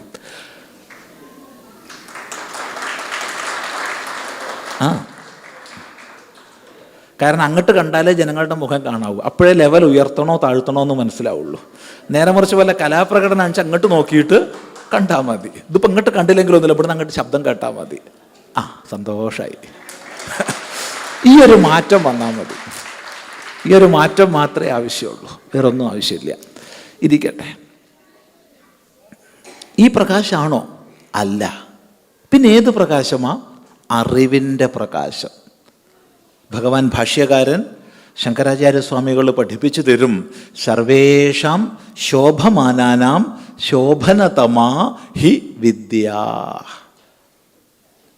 പ്രകാശിക്കുന്ന എല്ലാത്തിലും വെച്ച് ഏറെ പ്രകാശിക്കുന്നത് അറിവിൻ്റെ പ്രകാശമാണ്, ജ്ഞാനപ്രകാശം. ഭൗതികമെന്നോ ആധ്യാത്മികമെന്നോ തരംതിരിക്കേണ്ട ആവശ്യമില്ല. പൗരസ്ത്യമെന്നോ പാശ്ചാത്യമെന്നോ തരംതിരിക്കേണ്ട ആവശ്യമില്ല. പഴയതെന്നോ പുതിയതെന്നോ തരംതിരിക്കേണ്ട ആവശ്യമില്ല. അറിവ്, അറിവ്. ഈ അറിവിൻ്റെ പ്രകാശത്തിൽ അഭിരമിക്കുന്ന ഒരു സംസ്കൃതി, ഒരു രാഷ്ട്രം, അതിനാണ് നമ്മൾ ഭാരതം എന്ന് വിളിക്കുന്നത്. ഭാവവും രാഗവും താളവും എല്ലാം സമന്വയിക്കപ്പെട്ടൊരു സംസ്കൃതി. ചിന്തിക്കുക. ഈ ഒരു സംസ്കൃതി അറിവിൻ്റെ പ്രകാശത്തെ പ്രസരിപ്പിക്കുന്നതിലൂടെ ലോകത്തെ മുഴുവൻ ശ്രേഷ്ഠമാക്കി തീർക്കാമെന്ന് സങ്കല്പിച്ചു. ഋഷിമാരായി ഏൽപ്പിച്ച ആ മഹാദൗത്യം നിർവഹിക്കേണ്ടവരാണ് നമ്മളൊക്കെ. അതെ, സംശയമില്ല. ഈ പറഞ്ഞതിൻ്റെ പ്രായോഗികമായൊരു തലത്തിലേക്ക് ശ്രദ്ധ തിരിക്കട്ടെ. കാലം നിർണയിക്കാനാവാത്ത മറ്റൊരു സ്മൃതി ഗ്രന്ഥത്തെ പറയാം, മനുസ്മൃതി. ഈ മനുസ്മൃതിയുടെ ആരംഭത്തിൽ തന്നെ ലോകത്തിലെ വ്യത്യസ്ത ഭൂഖണ്ഡങ്ങളെക്കുറിച്ച് വർണ്ണിക്കുന്നുണ്ട്. അങ്ങനെ ഭൂഖണ്ഡങ്ങളെക്കുറിച്ച് വർണ്ണിക്കുന്ന കൂട്ടത്തിൽ ജംബുദ്വീപത്തെ വർണ്ണിക്കും. ജംബുദ്വീപ് എന്ന് പറഞ്ഞാൽ ഏഷ്യ. അനന്തരം ഏഷ്യയിൽ ഉൾപ്പെട്ട ഭാരതത്തെക്കുറിച്ച് വർണ്ണിക്കും. ഇങ്ങനെ ഭാരതത്തെ വർണ്ണിക്കുന്ന സമയത്ത് മനു പറയുന്ന ശ്രദ്ധേയമായൊരു വാക്യമുണ്ട്. ഏതദ്ദേശപ്രസൂതസ്യ സകാശാദഗ്രജന്മനഃ സ്വം സ്വം ചരിത്രം ശിക്ഷേരൻ പൃഥിവ്യാം സർവമാനവാഹ. വളരെ ശ്രദ്ധേയമായ വാക്യമാണ്. നേരത്തെ പറഞ്ഞില്ലേ, ലോകത്തെ മുഴുവൻ നമുക്ക് ശ്രേഷ്ഠമാക്കാമെന്ന്. അതെങ്ങനെ എന്ന പ്രായോഗികതയാണ് ഈ പറയുന്നത്. ഏതദ്ദേശപ്രസൂതസ്യ അഗ്രജന്മനഃ സകാശാത്. ഈ ഭാരതഭൂമിയിൽ ജനിച്ച വിദ്വാന്റെ അരിക നിന്ന് സ്വം സ്വം ചരിത്രം ശിക്ഷേരൻ, സ്വന്തം സ്വന്തം ചരിത്രത്തെ പഠിക്കുമാറാകട്ടെ. ആര്? ഭാരതത്തിലെല്ലാ ജനങ്ങളും എന്നല്ല, ജംബുദ്വീപത്തിലെല്ലാ ജനങ്ങളും എന്നല്ല, പിന്നെ പൃഥിവ്യാം സർവമാനവാഹ. പൃഥിവ്യാം സർവേ മാനവാഹ. ഈ ഭൂമിയിലെല്ലാ മനുഷ്യരും, ഭൂമിയിലെല്ലാ മനുഷ്യരും. താല്പര്യം, ലോകഗുരുവായിരുന്നു ഭാരതം. ഓരോ രാഷ്ട്രത്തിനും മനുഷ്യർക്കുള്ളതുപോലെ വ്യത്യസ്ത വ്യക്തിത്വങ്ങളുണ്ട്. ചില രാഷ്ട്രങ്ങൾ അതിൻ്റെ അടിസ്ഥാന വ്യക്തിത്വം കച്ചവടമായിരിക്കും. ചില രാഷ്ട്രങ്ങളുടെ അടിസ്ഥാന വ്യക്തിത്വം കൃഷിയായിരിക്കും. ചില രാഷ്ട്രങ്ങളുടെ അടിസ്ഥാന വ്യക്തിത്വം തനത് ഭാവത്തിനനുസൃതമായി ഭിന്ന ഭിന്നമായിരിക്കും. ഭാരതത്തിൻ്റെ വ്യക്തിത്വം എന്നും ഗുരുവിൻ്റെ വ്യക്തിത്വമായിരുന്നു. അറിവിനെ പ്രസരിപ്പിക്കുന്ന വ്യക്തിത്വമായിരുന്നു. അതെ, സംശയത്തിനില്ല. പക്ഷേ വലിയൊരു അന്തരം വന്നുപോയി. ആ നിരന്തരമായ വിജ്ഞാന പാരമ്പര്യത്തിൽ വലിയൊരു വിടവ് വന്ന ശേഷം, ഒരു മധ്യകാലഘട്ടം അന്ധകാരത്തിലൂടെ കടന്നു വന്ന ശേഷമാണ് നമ്മൾ പലപ്പോഴും ഇന്ന് തിരിഞ്ഞു നോക്കുന്നത്. അപ്പോൾ ഭാരതത്തിൻ്റെ ഈ തനത് മഹിമ പലപ്പോഴും നമ്മൾ മനസ്സിലാക്കാതെ പോകുന്നു. പലപ്പോഴും പകരം എന്തെല്ലാമോ അനാചാരങ്ങളുടെയും അബദ്ധവിശ്വാസങ്ങളുടെയും ദുരാചാരങ്ങളുടെയും മാത്രം ഭൂമികയായിരുന്നു ഭാരതമെന്ന് പഠിപ്പിക്കുന്നു. എന്തിനേറെ, ഒരു രാഷ്ട്രസങ്കല്പം പോലും ഭാരതത്തിന് കൈവന്നത് അത് കോളനി ഭരണത്തിന് കീഴിൽ നിലനിന്നതിന് ശേഷമാണെന്ന് നമ്മെ പഠിപ്പിക്കുന്നു. യജുർവേദത്തിലും അഥർവവേദത്തിലും രാഷ്ട്രശബ്ദം എത്ര പ്രാവശ്യം ഉപയോഗിക്കപ്പെട്ടിട്ടുണ്ടെന്നറിയാമോ? ആ ബ്രഹ്മൻ ബ്രഹ്മവർച്ചസി ജായതാം ആസ്മിൻ രാഷ്ട്രേ തുടങ്ങിയ മന്ത്രങ്ങളിൽ രാഷ്ട്രശബ്ദം സുസ്പഷ്ടമാണ്. രാജ്യശബ്ദമല്ല. നൂറുകണക്കിന് നാട്ടുരാജ്യങ്ങളായി ഭിന്നിക്കപ്പെട്ടപ്പോഴും ഭാരതം ഒരു രാഷ്ട്രമായിരുന്നു. രാജ്യങ്ങൾ പലതായിരുന്നു, വിവിധ രാജ്യങ്ങൾ. രാജ്യം എന്ന് പറഞ്ഞാൽ അത് കിങ്ഡം എന്ന് പറയാം, ഒരു രാജാവിനാൽ ഭരിക്കപ്പെടുന്ന പ്രദേശം. രാഷ്ട്രം എന്ന് പറഞ്ഞാൽ സാംസ്കാരിക മഹിമയാൽ ശോഭിക്കുന്ന പ്രദേശമാണ് രാഷ്ട്രം. ഇതാണ് രാജ്യവും രാഷ്ട്രമുള്ള വ്യത്യാസം. ചിന്തിക്കുക. ഈ രാഷ്ട്രം ലോകത്തിന് മുഴുവൻ പ്രകാശത്തെ പരത്തി ജഗദ്ഗുരു പദവിയിൽ വിരാജിച്ചു. വിജ്ഞാനീയ ശാഖകളിൽ എത്രയെത്ര മേഖലകളിൽ അളവറ്റ ശാസ്ത്രങ്ങളെ പ്രദാനം ചെയ്തു. അത്ഭുതപ്പെടും, നമ്മൾ അത്ഭുതപ്പെടും. പക്ഷേ നമുക്കറിയാം, നേരത്തെ സൂചിപ്പിച്ച അന്ധകാരാവൃതമായൊരു മധ്യകാലഘട്ടത്തിൽ ആത്മനിരാസത്തിൻ്റെ, ആത്മവിസ്മൃതിയുടെ ഒരു ഘട്ടത്തിലൂടെ നമ്മൾ കടന്നു വന്നപ്പോൾ ഇരുട്ടിൽ തപ്പുന്നവരായി നമ്മൾ. എന്നാൽ ഇന്ന് നമ്മൾ വീണ്ടും കാണുകയാണ്, ലോകത്തെ വിചാരശീലതയുള്ളവർ, സത്യാന്വേഷണത്വരയുള്ളവർ ഉത്സാഹത്തോടു കൂടി ഇന്ന് അന്വേഷിക്കുകയാണ്. വീണ്ടും ഈ കാഴ്ച സാർവത്രികമായി കാണുന്നു, സാർവത്രികമായി. ദൃഷ്ടാന്തങ്ങൾ പറയാൻ പോയി കഴിഞ്ഞാൽ ഒട്ടനവധിയുണ്ട്, ഒട്ടനവധി. വ്യക്തിപരമായി ഒരിക്കലും മനസ്സിൽ നിന്ന് മായാത്ത 2 ദൃഷ്ടാന്തങ്ങൾ മാത്രം നിങ്ങളുമായി പങ്കുവയ്ക്കട്ടെ. 2 ദൃഷ്ടാന്തങ്ങൾ. ഒന്ന്, ഒരു 5 വർഷങ്ങൾക്ക് മുൻപുള്ളൊരു സംഭവമാണ്. നമ്മൾ ചില പ്രഭാഷണങ്ങളും ക്ലാസ്സുകളുമൊക്കെയായി ഒരു യാത്രയിലാണ്. ഈ സംഭവം ഇറ്റലിയിലാണ് നടക്കുന്നത്. ഇറ്റലിയിൽ ഫ്ലോറൻസ് സിറ്റിയിൽ. അവിടെ ഒരു പ്രഭാഷണത്തിന് നമ്മൾ 4 മണിക്കാണ് തുടങ്ങേണ്ടത്. 3:40 ആകുമ്പോൾ ഞങ്ങൾ അവിടെ എത്തി. അതിൻ്റെ ഓർഗനൈസ് ചെയ്യുന്നതിൽ പ്രധാന നേതൃത്വം വഹിക്കുന്ന അമ്മ ഒരു 3:58 ആയപ്പോൾ കയ്യോടുകൂടി അടുത്ത് വന്നിട്ട് പറഞ്ഞു, സ്വാമിജി അങ്ങ് ക്ഷമിക്കണം, നമുക്ക് തുടങ്ങാൻ 2 മിനിറ്റ് താമസമുണ്ട്. കേരളത്തിൽ നിന്ന് വന്ന എന്നോടായി പറയുന്നേ. 2 മിനിറ്റ് താമസമുണ്ട്, ക്ഷമിക്കണമെന്ന് തൊഴുകയ്യോടുകൂടി പറയുന്നു കേരളത്തിൽ നിന്ന് വന്ന എന്നോട്. ഏതെന്നോട്? വളരെ കഷ്ടപ്പെട്ട് 4-5 മണിക്കൂറല്ല, ഒരു 7.5-8 മണിക്കൂർ യാത്ര ചെയ്തൊരു ക്ഷേത്രത്തിലെത്തി പ്രഭാഷണത്തിന്. അപ്പോൾ അവിടെ എത്തിയപ്പോൾ തന്നെ നമ്മൾ അന്വേഷിച്ചിരുന്നു ഇവിടുന്ന് ലാസ്റ്റ് ബസ് എത്ര മണിക്കാന്ന്. മറ്റൊന്നും കൂടി അന്വേഷിച്ചിരുന്നു, അതിന് തൊട്ട് മുമ്പുള്ള ബസ് എത്ര മണിക്കാന്ന്. അതെന്തിനാ സ്വാമി, ലാസ്റ്റ് ബസ് മാത്രം പോരെ? എന്തെങ്കിലും അത് ക്യാൻസൽ ചെയ്താൽ പോകണമല്ലോ, അതിന് വേണ്ടിയിട്ടാ. ഏതായാലും 7 മണിക്ക് 6:30 മണിക്കാണ് പ്രഭാഷണം. 6:30 തുടങ്ങുന്ന മട്ടൊന്നുമില്ല. 6:45 നമ്മൾ പറഞ്ഞു 6:30 സമയം, 1/4 മണിക്കൂർ ലേറ്റായി. ഓ ചൂടാവല്ല സ്വാമി. ഞാൻ ചൂടായില്ലല്ലോ, സമയത്തെ പറ്റി ഓർമ്മിപ്പിച്ചതല്ലേ. 7 ഞാൻ പോവുകയാണ്. സമയനിഷ്ഠ മുഖ്യമാണ്. 6:30 എന്ന് പറഞ്ഞിട്ട് 7 തുടങ്ങാൻ പാടില്ല, അല്ലെങ്കിൽ 7 പറയണം, 7 തുടങ്ങാം. അങ്ങനെയാണോ സ്വാമി? പോവുകയാണോ? അതെ പോവുകയാണ്. ഉടനെ അനൗൺസ് ചെയ്യുന്നു, പരമപൂജനീയനായ ചിദാനന്ദപുരി സ്വാമികൾ നമ്മളെയെല്ലാം ഉദ്ബോധിപ്പിക്കാൻ വേണ്ടി ഈ ക്ഷേത്ര സങ്കേതത്തിലെത്തിയിരുന്നെങ്കിലും അത്യാവശ്യമായ ആശ്രമത്തിലേക്ക് തിരിച്ചെത്താൻ ഒരു ഫോൺ കോൾ വന്നതിനാൽ സ്വാമിജി തിരിച്ചു പോവുകയാണ്. ഈ കേരളത്തിൽ നിന്ന് വന്ന എന്നോടാണോ 1.25 മിനിറ്റിന് വേണ്ടിയിട്ട് ഈ അമ്മ തൊഴുകയ്യോടുകൂടി പറയുന്നത്? ഏതെല്ലാം വിശ്വാസം അവിടെ ഇരിക്കട്ടെ, അതിനെ ഞാൻ തകർക്കണ്ട. എന്താ പ്രശ്നം? കുറച്ച് ഗൗരവത്തിൽ ചോദിച്ചു. ഒരു പ്രധാനപ്പെട്ട ആൾ വരാനുണ്ട്, അതുകൊണ്ടാണ് സ്വാമി. അവർക്ക് പാർക്കിംഗ് സ്ലോട്ട് കിട്ടിയിട്ടില്ല, ഇവിടെ പാർക്കിംഗ് വലിയ പ്രശ്നമാണ്. അവർ വരട്ടെ, നമുക്ക് എന്നിട്ട് തുടങ്ങാമല്ലോ. ആരായിരിക്കും വലിയ ആൾ? ഞാൻ മനസ്സിൽ വിചാരിച്ചു. കേരളത്തിൻ്റെ മനഃശാസ്ത്രം അനുസരിച്ച് ഒന്നുകിൽ വലിയ പൈസക്കാരനായിരിക്കും. അതെ അതെ, അതാണ് കേരളത്തിൻ്റെ മനഃശാസ്ത്രം. അങ്ങനെ വല്ലതും ആണോ? അങ്ങനെ ആരും വന്നില്ല. കുറച്ചു നേരം കഴിഞ്ഞപ്പോൾ ഒരു പൂർണ്ണ ഗർഭിണി എന്ന് പറഞ്ഞാൽ പോരാ, ആസന്ന പ്രസവ. പ്രസവിക്കാനാവുമ്പോൾ വയറ് താഴുമല്ലോ. അങ്ങനെ വയറ് താണ അവസ്ഥയിലുള്ള ഒരു പരിപൂർണ ഗർഭിണി വയറൊക്കെ താങ്ങി പിടിച്ച് അങ്ങനെ വന്ന്, സ്വാമിജിയെ നമുക്ക് തുടങ്ങാം, നമ്മൾ ഇവരെയാണ് കാത്തിരുന്നത്. അതെ, ചിദാനന്ദപുരി സ്വാമി ദിവസവും ഉച്ചവരെ ആശ്രമത്തിൽ ക്ലാസ് എടുത്തു കഴിഞ്ഞാൽ ഉച്ചയ്ക്ക് ശേഷം 2 സ്ഥലത്തെങ്കിലും എത്താറുണ്ട്.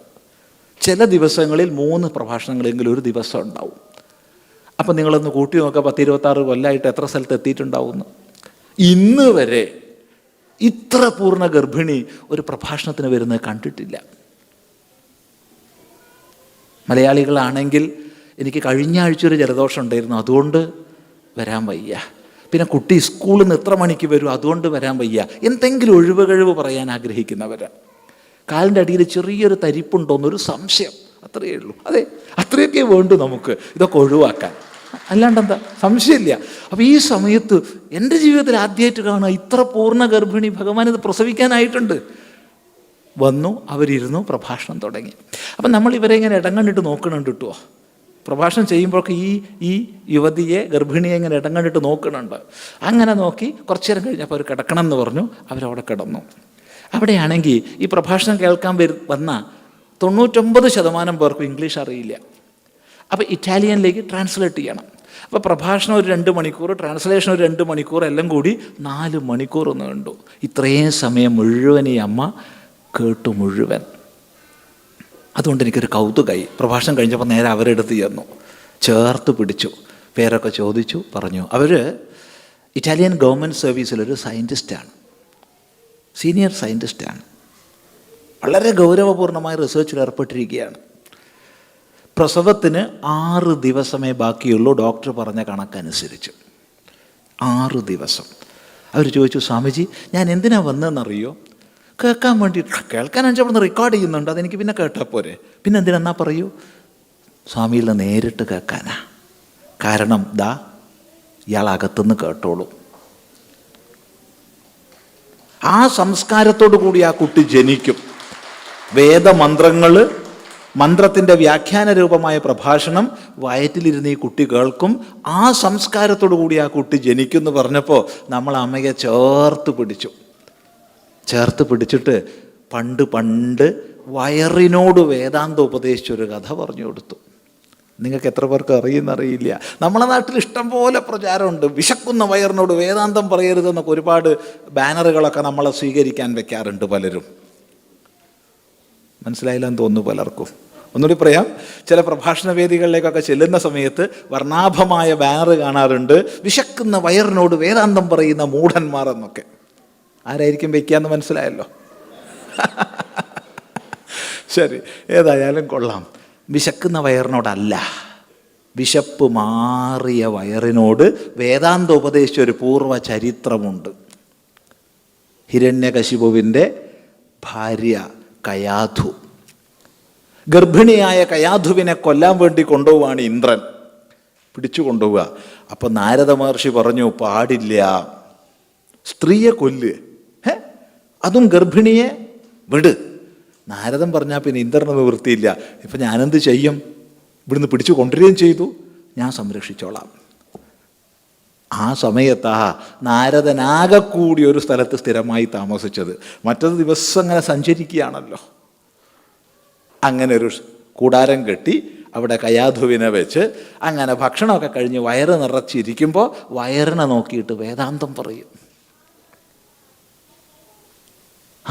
അങ്ങനെ ഉള്ളിലിരുന്ന് കേട്ട് അസുരബാലൻ ഭക്തോത്തമനായി മാറി. ഈ കഥ പറഞ്ഞു കൊടുത്തപ്പോൾ ഈ അമ്മയ്ക്ക് സന്തോഷം കൊണ്ട് നിവൃത്തിയില്ല. കെട്ടിപ്പിടിച്ച് 2 ഉമ്മയൊക്കെ തന്നു. 6-ാം ദിവസം അവർ പ്രസവിച്ചു ആൺകുഞ്ഞ്. ആ കുഞ്ഞിന് സൂര്യ എന്ന് പേരിട്ടു. സൂര്യൻ. ഇത് കഥയല്ല പറയുന്നത്, ചിന്തിക്കുക. ഇതൊരു സംഭവം. ഇനി മറ്റൊരു സംഭവം സൂചിപ്പിക്കട്ടെ. അമേരിക്കയിൽ സെയിലസ്ബർഗിനടുത്ത് ഒരു ഗ്രാമം. അവിടെ ഒരു ഗോശാലയുണ്ട്.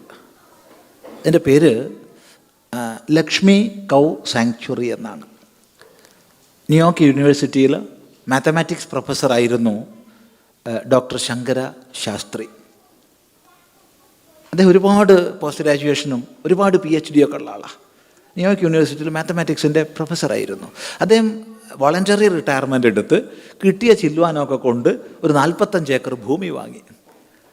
എന്നിട്ട് 10-20 പശുക്കളുമായിട്ട് അങ്ങനെ കഴിഞ്ഞുകൂടുക. ലക്ഷ്മി എന്ന് വിളിച്ചാൽ ലക്ഷ്മി വരും, കാമധേനു എന്ന് വിളിച്ചാൽ കാമധേനു വരും, നന്ദിനി എന്ന് വിളിച്ചാൽ നന്ദിനി വരും. അങ്ങനെ അവിടുത്തെ ചുറ്റുപാട്.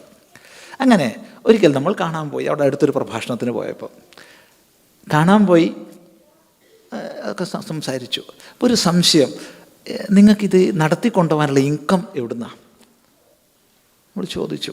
അദ്ദേഹം പറഞ്ഞു, സ്വാമി കാണിച്ചു തരാം. നമ്മളെയും കൂട്ടിപ്പോയി ഒരു സ്ഥലത്ത് ചാണകത്തിൻ്റെ വരടി ഉണക്കാനിട്ടിരിക്കുക. ഒരു ഹാളിൽ അത് കഷ്ണമായി ചതുരത്തിൽ മുറിച്ചിട്ടുണ്ട്. അതിന് തൊട്ടപ്പുറത്തെ റൂമിൽ നല്ല മനോഹരമായി പാക്ക് ചെയ്തിട്ട് അത് മുഴുവൻ പേപ്പർ കേസുകളിലാക്കി ഇങ്ങനെ അട്ടി വെച്ചിരിക്കുക. സ്വാമി, ഇതാണ് എൻ്റെ ഇൻകം. പാല് ഞാൻ വിൽക്കാറില്ല. പാല്, മോര്, തൈര് ഒന്നും വിൽക്കില്ല. പാലൊക്കെ പൂച്ചക്കുട്ടികൾക്ക് കൊടുക്കും. അവിടെ 100 കണക്കിന് പൂച്ചകളുണ്ട്, എല്ലാത്തിനും കൊടുക്കും. ഇവിടുത്തെ ഇൻകം ഇത് നടത്തിക്കൊണ്ടുപോകുന്നത് ഈ ചാണകം ഉണക്കി കഷ്ണമാക്കി വിറ്റിട്ടാണ്. അപ്പോൾ ഒരു ചോദ്യം നമ്മൾ ചോദിച്ചു, എന്തിനാ ഇത് നാട്ടുകാർ വാങ്ങിക്കൊണ്ടോണേ? ഹോമം ചെയ്യാനാണ്. അപ്പോൾ ഒരു സംശയം നമ്മളെ ഉള്ളിൽ, അല്ല ഇവിടെ സെറ്റിൽ ചെയ്ത ഇന്ത്യക്കാരാണോ ഹോമം ചെയ്യുന്നത്? സ്വാമിക്ക് എന്തിൻ്റെ ചൂടാ? അല്ല, അമേരിക്കക്കാരാ. മുമ്പ് അവർ പാത്തും പതുങ്ങിയും മറഞ്ഞിട്ടൊക്കെയായിരുന്നു ഹോമം ചെയ്യാറ്. പക്ഷെ ഇപ്പോൾ വൈറ്റ് ഹൗസിൽ തന്നെ ഹോമവും യജ്ഞവും ഒക്കെ ചെയ്യുന്ന സമ്പ്രദായം ഒബാമ പ്രസിഡൻ്റ് ആയതിനു ശേഷം വന്നതോടുകൂടി ജനങ്ങളെല്ലാം പബ്ലിക്കായി ചെയ്യുകയാണ്. എനിക്ക് നല്ല ഇൻകമാണ്, സുഖമായി നടന്നു പോകുന്നുണ്ട്. ഇത് കഥയല്ല, ഈ രണ്ടും കഥകളല്ല, സംഭവങ്ങളാണ് പറയുന്നത്. താല്പര്യം അരി വെന്തോ നോക്കാൻ മൊത്തം എടുത്ത് ഞെക്കി നോക്കില്ലല്ലോ. ഒരു പാത്രത്തിൽ ഒന്ന് ഇളക്കിയിട്ട് ഒന്നോ രണ്ടോ വറ്റെടുത്തില്ല ഞെക്കി വെന്തു, എന്നാൽ പാത്രത്തിലുള്ളത് മുഴുവൻ വെന്തു. ഇതുപോലെ ഇത്തരം ദൃഷ്ടാന്തങ്ങൾ നോക്കിയാൽ നമുക്ക് മനസ്സിലാവും ലോകം മുഴുവൻ ഇന്ന് പ്രതീക്ഷാ നിർഭരമായ മനസ്സോടുകൂടി എങ്ങോട്ടാണ് ഉറ്റുനോക്കുന്നതെന്ന്. ആ സമയത്ത് ഈ ഭാരതത്തിൻ്റെ ധാർമ്മിക സന്ദേശം ലോകത്ത് മുഴുവൻ പ്രസരിപ്പിക്കാൻ ബാധ്യതപ്പെട്ട നമ്മൾ ഇരുട്ടിൽ തപ്പിയാൽ ശരിയാവില്ല, കൂടുതൽ കൂടുതൽ അജ്ഞാനത്തിൽ ഉഴറിയാൽ ശരിയാവില്ല. പിന്നെന്ത് വേണം? അറിയണം, അറിയിക്കണം, അറിവിൻ്റെ അടിസ്ഥാനത്തിൽ ആചരിക്കണം. അറിവില്ലാത്തവൻ്റെ ആചാരം ദുരാചാരമായി തീരും, അനാചാരമായി തീരും. അറിവില്ലാത്തവൻ ഒട്ടനവധി അബദ്ധവിശ്വാസങ്ങളെ താലോലിക്കും. അങ്ങനെ അബദ്ധവിശ്വാസങ്ങളെ താലോലിക്കുന്ന അനാചാരങ്ങളും ദുരാചാരങ്ങളും വെച്ചുകൊണ്ടിരിക്കുന്ന ഒരു സമൂഹത്തിന് ഒരിക്കലും ലോകത്തിന് വെളിച്ചം കൊടുക്കാൻ കഴിയില്ല. എന്ന് മാത്രമല്ല, മറ്റു പലരും ചോദിക്കുന്ന ചോദ്യങ്ങൾക്ക് യുക്തിയുക്ത മറുപടി പറയാൻ കഴിയാതെ വരുമ്പോൾ, പ്രത്യേകിച്ച് വളർന്നു വരുന്ന തലമുറ എന്നും അവർ വിശ്വാസത്തിൻ്റെ മുകളിലൊന്നും നിലനിൽക്കില്ല. സ്വാഭാവികമായി മറ്റു പലതിലേക്ക് ആകർഷിക്കപ്പെടും. രാഷ്ട്രവിരുദ്ധത പോലും കൈമുതലാവും. അതാണ് ഇന്ന് ഭാരതത്തിൽ തന്നെ സംഭവിച്ചുകൊണ്ടിരിക്കുന്നത്. ഈ സന്ദർഭത്തിൽ ധർമ്മത്തിൻ്റെ തനത് സന്ദേശത്തെ, അതിൻ്റെ മഹിമയെ, സർവോപരി പറയട്ടെ യുക്തിഭദ്രതയെ ചോദ്യം ചെയ്യാൻ അനുവദിക്കുന്നത് യുക്തിഭദ്രതയുള്ളിടത്ത് മാത്രമാണ്. എവിടെയാണോ യുക്തിഭദ്രത അവിടെയേ ശാസ്ത്രീയതയുള്ളൂ. ഈ ശാസ്ത്രീയമായ യുക്തിഭദ്രമായ സനാതന ശാസ്ത്രങ്ങളെ മനസ്സിലാക്കി ആ ശാസ്ത്രങ്ങളിൽ അടങ്ങിയ ആശയങ്ങളെ അടുത്ത തലമുറയ്ക്ക് പകർന്നു നൽകി മുന്നോട്ട് പോകാൻ നമുക്ക് സാധിക്കണം. അതിനുള്ള കൂട്ടായ്മകൾ എല്ലായിടത്തും വളർന്നു വരണം, എല്ലായിടത്തും. ഈ ധർമ്മത്തിൻ്റെ സന്ദേശത്തെ കൊച്ചു നാളിൽ നമുക്ക് ലഭിക്കണം. ഇല്ലെങ്കിൽ അപകടമാണ് ലോകത്തിൻ്റെ ഭാവി, അത്യപകടമാണ്. അതെ, കാരണം നോക്കൂ, സംസ്കാരവും മതവും വലിയ അന്തരമുണ്ട്, ധർമ്മവും മതവും വലിയ അന്തരമുണ്ട്.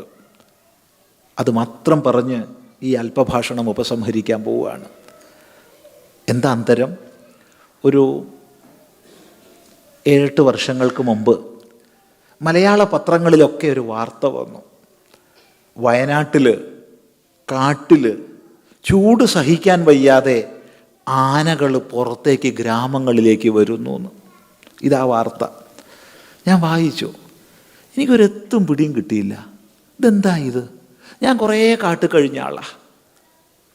കാട്ടിൽ തനി കൊടുങ്കാട്ടിൻ്റെ ഉള്ളിൽ ധാരാളം കഴിഞ്ഞിട്ടുണ്ട്. എന്തൊരു സുഖാവിടെ, എന്ത് തണുപ്പാ, ശീതളമാണ്, ശ്യാമളമാണ്, സുഖതമാണ്. പിന്നെ ഇതെന്താ പത്രക്കാർ ഇങ്ങനെ എഴുതിയേ? കള്ളമായിരിക്കുമോ? എന്തായാലും ഒന്ന് അന്വേഷിക്കാം. കാരണം പത്രത്തിൽ എഴുതിയത് ചൂട് സഹിക്കാൻ വയ്യാതെ കാട്ടിൽ നിന്ന് ആനകൾ നാട്ടിലേക്ക് വരുന്നു എന്നാണ്. അപ്പം നമ്മൾ കുറച്ച് സമയം ഉണ്ടാക്കി ആ പറയപ്പെട്ട സ്ഥലങ്ങളിലൊക്കെ ഒന്ന് പോയി നോക്കിയപ്പോൾ കാടല്ല, തോട്ടമാ. മുളം തോട്ടം, റബ്ബർ തോട്ടം, യുക്കാലിപ്റ്റസ് തോട്ടം, അക്കേഷ്യ തോട്ടം, സുബാബുൽ തോട്ടം. തോട്ടവും കാടും രണ്ടും രണ്ടാണ്. തോട്ടത്തിന് പച്ചപ്പുണ്ടാവും, ശരിയാ, പച്ച കളറുണ്ടാവും, കാട് പോലെ തന്നെ. പക്ഷേ കാടും തോട്ടവും രണ്ടാണ്. കാടെന്ന് പറയുമ്പോൾ അവിടെ ജൈവ വൈവിധ്യമുണ്ട്. വ്യത്യസ്ത വർഗങ്ങളിൽപ്പെട്ട സസ്യങ്ങൾ, വ്യത്യസ്ത വർഗങ്ങളിൽപ്പെട്ട വൃക്ഷങ്ങൾ, പലതരം സസ്യങ്ങൾ ഒന്നിച്ച് സ്നേഹത്തോടെ സഹവസിക്കുന്ന പ്രദേശമാണ് കാട്. അതെ, അതിനെ മുഴുവൻ വെട്ടി നശിപ്പിച്ച് വേരോടുകൂടെ പിഴുതെടുത്ത് വേണമെങ്കിൽ തീയിട്ട് നശിപ്പിച്ച് അനന്തരം എർത്ത് മൂവർ ഉപയോഗിച്ച് ലെവല് ചെയ്ത് തുല്യ അകലത്തിൽ കുഴികളെടുത്ത് അതിൽ വൃക്ഷത്തൈകൾ വെച്ച് നനച്ച് വളർത്തിയാൽ അത് കാടാവില്ല, അത് തോട്ടമേ ആക്കൂ. അത് നേരത്തെ പറഞ്ഞ ചൂട് തരുന്ന യൂക്കാലിപ്റ്റസോ അക്കേഷ്യയോ ഒന്നും ആയിക്കൊള്ളണമെന്നില്ല. തണുപ്പ് തരുന്ന, ഏറ്റവും തണുപ്പ് തരുന്ന മാവോ പ്ലാവോ ആണെങ്കിൽ പോലും അത് കാടാവില്ല, തോട്ടമേ ആവൂ. മാന്തോട്ടെന്ന് പറയാം, മാന്തോപ്പെന്ന് പറയാം. പ്ലാവിൻ്റെ എന്താ പറയാന്ന് അറിയില്ല കേട്ടോ. ഈ കൂട്ടത്തിൽ ആർക്കെങ്കിലും അറിയിച്ചാൽ പറഞ്ഞു തരാം. പ്ലാന്തോട്ടം എന്നൊന്നും പറഞ്ഞ് കേട്ടിട്ടില്ല, എന്താണെന്ന് അറിയില്ല. എന്തായാലും എന്ത് പറഞ്ഞാലും കൊള്ളാം, അതൊരിക്കലും കാടാവില്ല. ഇതാണ് സംസ്കാരവും മതമുള്ള വ്യത്യാസം. മതത്തിൻ്റെ ചിന്താരീതിയും പ്രവർത്തനവും ഒന്നിലൂടെ മാത്രം. ഞങ്ങളുടെ ആചാര്യം പറഞ്ഞത്, ഞങ്ങളുടെ പുസ്തകത്ത് പറഞ്ഞത്, ഞങ്ങളുടെ ദൈവം, ഞങ്ങളുടെ ഉപാസന, ഇത് മാത്രം. അതല്ല ധർമ്മത്തിൻ്റെ കാഴ്ചപ്പാട്. ധർമ്മത്തിൻ്റെ കാഴ്ചപ്പാട് ത്രൈസാംഖ്യം യോഗ പശുപതി മതം വൈഷ്ണവമിതി പ്രഭിന്നേ പ്രസ്ഥാനേ പരമിതമത പഥ്യമിതി ച രുചീനാം വൈചിത്ര്യാത് ഋജുകുട്ടില നാനാപഥജുഷാം നൃണാമേകോ ഗമ്യ ത്വമസി പയസാമർണവൈവ. ചില പുഴകൾ വളഞ്ഞു പോകും, ചില പുഴകൾ നേരെ ഒഴുകും, ചില പുഴകൾക്ക് ചില പ്രത്യേക വർണ്ണങ്ങളാണ്. പക്ഷേ ഇതെല്ലാം സമുദ്രത്തിൽ ചെന്ന് ചേരുമ്പോൾ ഒറ്റ സമുദ്രമാണ്. അവിടെ ഗംഗയിലെ ജലമെന്നോ അഴുക്ക് ചാലിലെ ജലമെന്നോ ഒന്നും വ്യത്യാസമില്ല. ഇതേപോലെ വേദത്തിൻ്റെ കർമ്മകാണ്ഡത്തെ അനുസരിക്കുന്ന മാർഗക്കാരായാലും പ്രകൃതി പുരുഷ വിവേകാത്മകമായ സാഖ്യത്തെ അനുസരിക്കുന്നവരായാലും പ്രകൃതി പുരുഷന്മാരോടൊപ്പം ഈശ്വരനെ കൂടി ചേർത്ത് അനുഷ്ഠാന മാർഗത്തിലൂടെ പോകുന്ന യോഗികളായാലും ശിവനാണ് ഏറ്റവും പരമമെന്ന് വിശ്വസിക്കുന്ന ശൈവന്മാരായാലും വിഷ്ണുവാണ് ഏറ്റവും പരമമെന്ന് വിശ്വസിക്കുന്ന വൈഷ്ണവന്മാരായാലും ഏത് മതത്തിൽപ്പെട്ടവരോ ആയിക്കൊള്ളട്ടെ, ഇതെല്ലാം ഈ നദികൾ പോലെ ഭിന്നമാണ്. എന്നാൽ അഭിരുചിയുടെ വ്യത്യാസം കൊണ്ട് മാത്രം വേർപെട്ടിരിക്കുന്ന ഇവർക്കെല്ലാം പ്രാപ്യസ്ഥാനം ഒരു സമുദ്രമാണ്, ഒരു സമുദ്രം. ഈ ഒരു ഏകത്വത്തെയാണ് ധർമ്മം വിളംബരം ചെയ്തിട്ടുള്ളത്. അതാണ് അത് വനമാണെന്ന് പറഞ്ഞത്. മതം തോട്ടമാണ്, തോട്ടം ഊഷരമാണ്. ഒന്നുകൂടി പറയുന്നു, തോട്ടം ഊഷരമാണ്. ഊഷരം ഉഷ്ണത്തെ ഉണ്ടാക്കുന്നതാണ്. എന്നാൽ മതം, കാട്, വനം ശീതളമാണ്. ലോകത്തിൻ്റെ ശീതളിമ നിലനിൽക്കണമെങ്കിൽ നീ നിൻ്റെ വിശ്വാസ പ്രമാണങ്ങളിൽ കഴിയൂ, ഞാൻ എൻ്റെ വിശ്വാസ പ്രമാണങ്ങളിൽ കഴിയുന്നു. നമ്മൾ തമ്മിലുള്ള സ്നേഹത്തിന് ഒരു കുഴപ്പമില്ല, നാം സ്നേഹത്തിലൊന്നാണ് എന്ന് പറയുന്ന ധർമ്മത്തിൻ്റെ ആശയങ്ങൾ പ്രസരിക്കണം. അത് ലോകത്തിൻ്റെ ആവശ്യമാണ്, ലോകത്തിൻ്റെ നിലനിൽപ്പിന് ആവശ്യമാണ്. ഇല്ലെങ്കിൽ ലോകം മുഴുവൻ ഊഷരമാകും. ലോകം ഊഷരമാവാതിരിക്കണമെങ്കിൽ ഈ ധർമ്മ സന്ദേശത്തെ വേണ്ടതുപോലെ ഉൾക്കൊള്ളിക്കുകയും ചെയ്യുക എന്ന് മാത്രമാണ് ഈ സന്ദർഭത്തിൽ പറയാനുള്ളത്. ആ ആശയത്തെ വേണ്ടതുപോലെ ഉൾക്കൊള്ളിക്കാൻ ശ്രമിച്ചാൽ ലോകം ശാന്തിപൂർണമായി നിലനിൽക്കും. അതിന് ചില വേദികൾ വേണം, ചില പ്രവർത്തനങ്ങൾ വേണം. അതിന് ഇത്തരം വേദികൾ വിഭിന്ന പ്രദേശങ്ങളിൽ ഉണ്ടാവട്ടെ. മാർഗത്തിൽ നിന്നും ലക്ഷ്യത്തിൽ നിന്നും അല്പവും വ്യതിചലിക്കാതെ മുന്നോട്ട് പോകട്ടെ. അല്പം പോലും വ്യതിചലിക്കാതെ എന്ന് പറയുമ്പോൾ ഇവിടെ ഉള്ളവർക്ക് ചിദാനന്ദപുരസ്വാമിയോട് വലിയ ദേഷ്യം വരാൻ പോകുന്ന ഒരു കാര്യമാണ് പറയാൻ പോകുന്നത്. എനിക്കൊരു ധൈര്യമുണ്ട്, എനിക്ക് മടക്ക ടിക്കറ്റ് എടുത്തു തന്നിട്ടുണ്ട്, അതുകൊണ്ട് പറയുന്നതിന് എനിക്കൊരു കുഴപ്പമില്ല. പിന്നെ നിങ്ങളെടുത്ത് ഞാൻ ഒന്നും പ്രതീക്ഷിക്കുന്നുമില്ല. അതുകൊണ്ട് പറയട്ടെ. കാരണം ഒരു ഗുജറാത്തി സമൂഹം, അല്ലെങ്കിൽ മറാഠി സമൂഹം, അല്ലെങ്കിൽ തെലുഗു സമൂഹം, അല്ലെങ്കിൽ തമിഴ് സമൂഹം ഒരിടത്ത് ഒരു പ്രസ്ഥാനം നട്ട് വളർത്തിയിട്ടുണ്ടെങ്കിൽ അവരൊന്നിച്ച് നനച്ച് വലുതാക്കും. പക്ഷെ മലയാളി ഉണ്ടെങ്കിൽ പിറ്റേന്ന് അവൻ 2 ആവും, അതിൻ്റെ പിറ്റേന്ന് 4 ആവും. കാരണം എനിക്ക് പ്രസിഡൻ്റ് ആവണം, പിന്നെ നീ എങ്ങനെയാടെ, എനിക്ക് സെക്രട്ടറി ആവണം, പിന്നെ നീ എങ്ങനെയാടെ.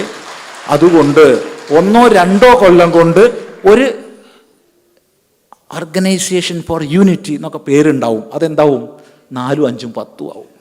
കാരണം എല്ലാവർക്കും പ്രസിഡൻ്റ് ആവണമെന്നേ. പ്രസിഡൻ്റ് ഒരു ഓർഗനൈസേഷൻ ഒന്നല്ലേ പറ്റുള്ളൂ. ഈ രോഗം ഇതിനെ ബാധിക്കാതിരിക്കട്ടെ. വേദത്തിൽ 10552 മന്ത്രങ്ങളുള്ള ഋഗ്വേദ സംഹിതയിൽ അവസാനം പറഞ്ഞു, സംഗച്ഛധ്വം സംവദധ്വം. നിങ്ങൾ ഒന്നിച്ച് നല്ലതിലേക്ക് നടക്കുവിൻ, നിങ്ങൾ ഒന്നിച്ച് നല്ലതിനെ പറയുവിൻ. ആ നന്മയുടെ വക്താക്കളായി ഏകതയുടെ സന്ദേശം ഉൾക്കൊണ്ടുകൊണ്ട് നമുക്ക് മുന്നോട്ട് പോവാം. ഏതായാലും പ്രഭാഷണം ദീർഘിപ്പിക്കുന്നില്ല. എന്തെങ്കിലും സംശയങ്ങളുണ്ടെങ്കിൽ ചോദിക്കാം. ഇല്ലാത്തത് ആരും ഉണ്ടാക്കരുത്, അത് പൊല്ലാപ്പാണ്. ഉള്ളത് മൂടി വയ്ക്കുകയും ചെയ്യരുത്, അതും പൊല്ലാപ്പ. വല്ലതും ഉണ്ടെങ്കിൽ ചോദിക്കാം, എന്ത് വേണമെങ്കിൽ ചോദിക്കാം. പക്ഷെ എന്തിനും മറുപടി ഇല്ല. അറിയണതാണെങ്കിൽ മാത്രമേ മറുപടിയുള്ളൂ.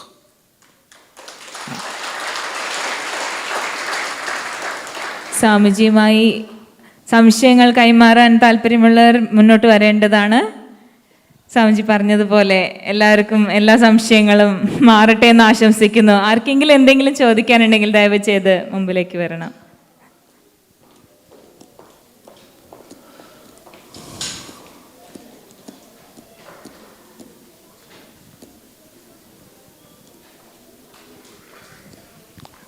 സ്വാമിജി നമസ്കാരം.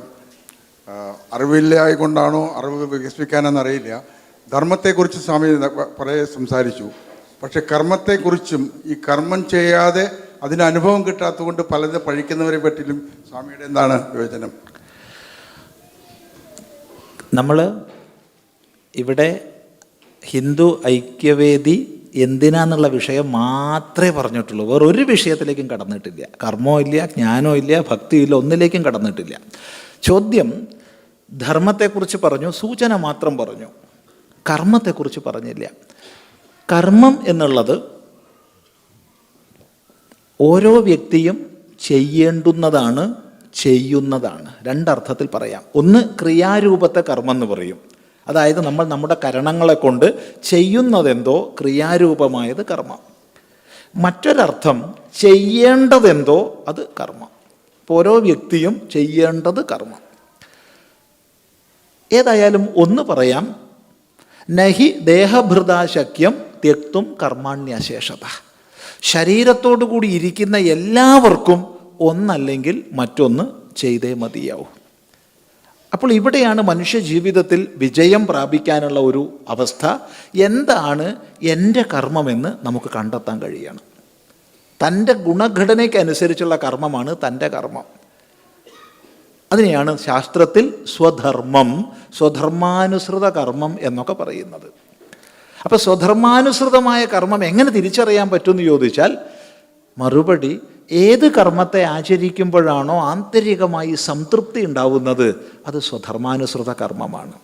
ഏത് കർമ്മത്തെ ആചരിക്കുമ്പോൾ സംഘർഷമാണോ അത് സ്വധർമ്മമല്ല.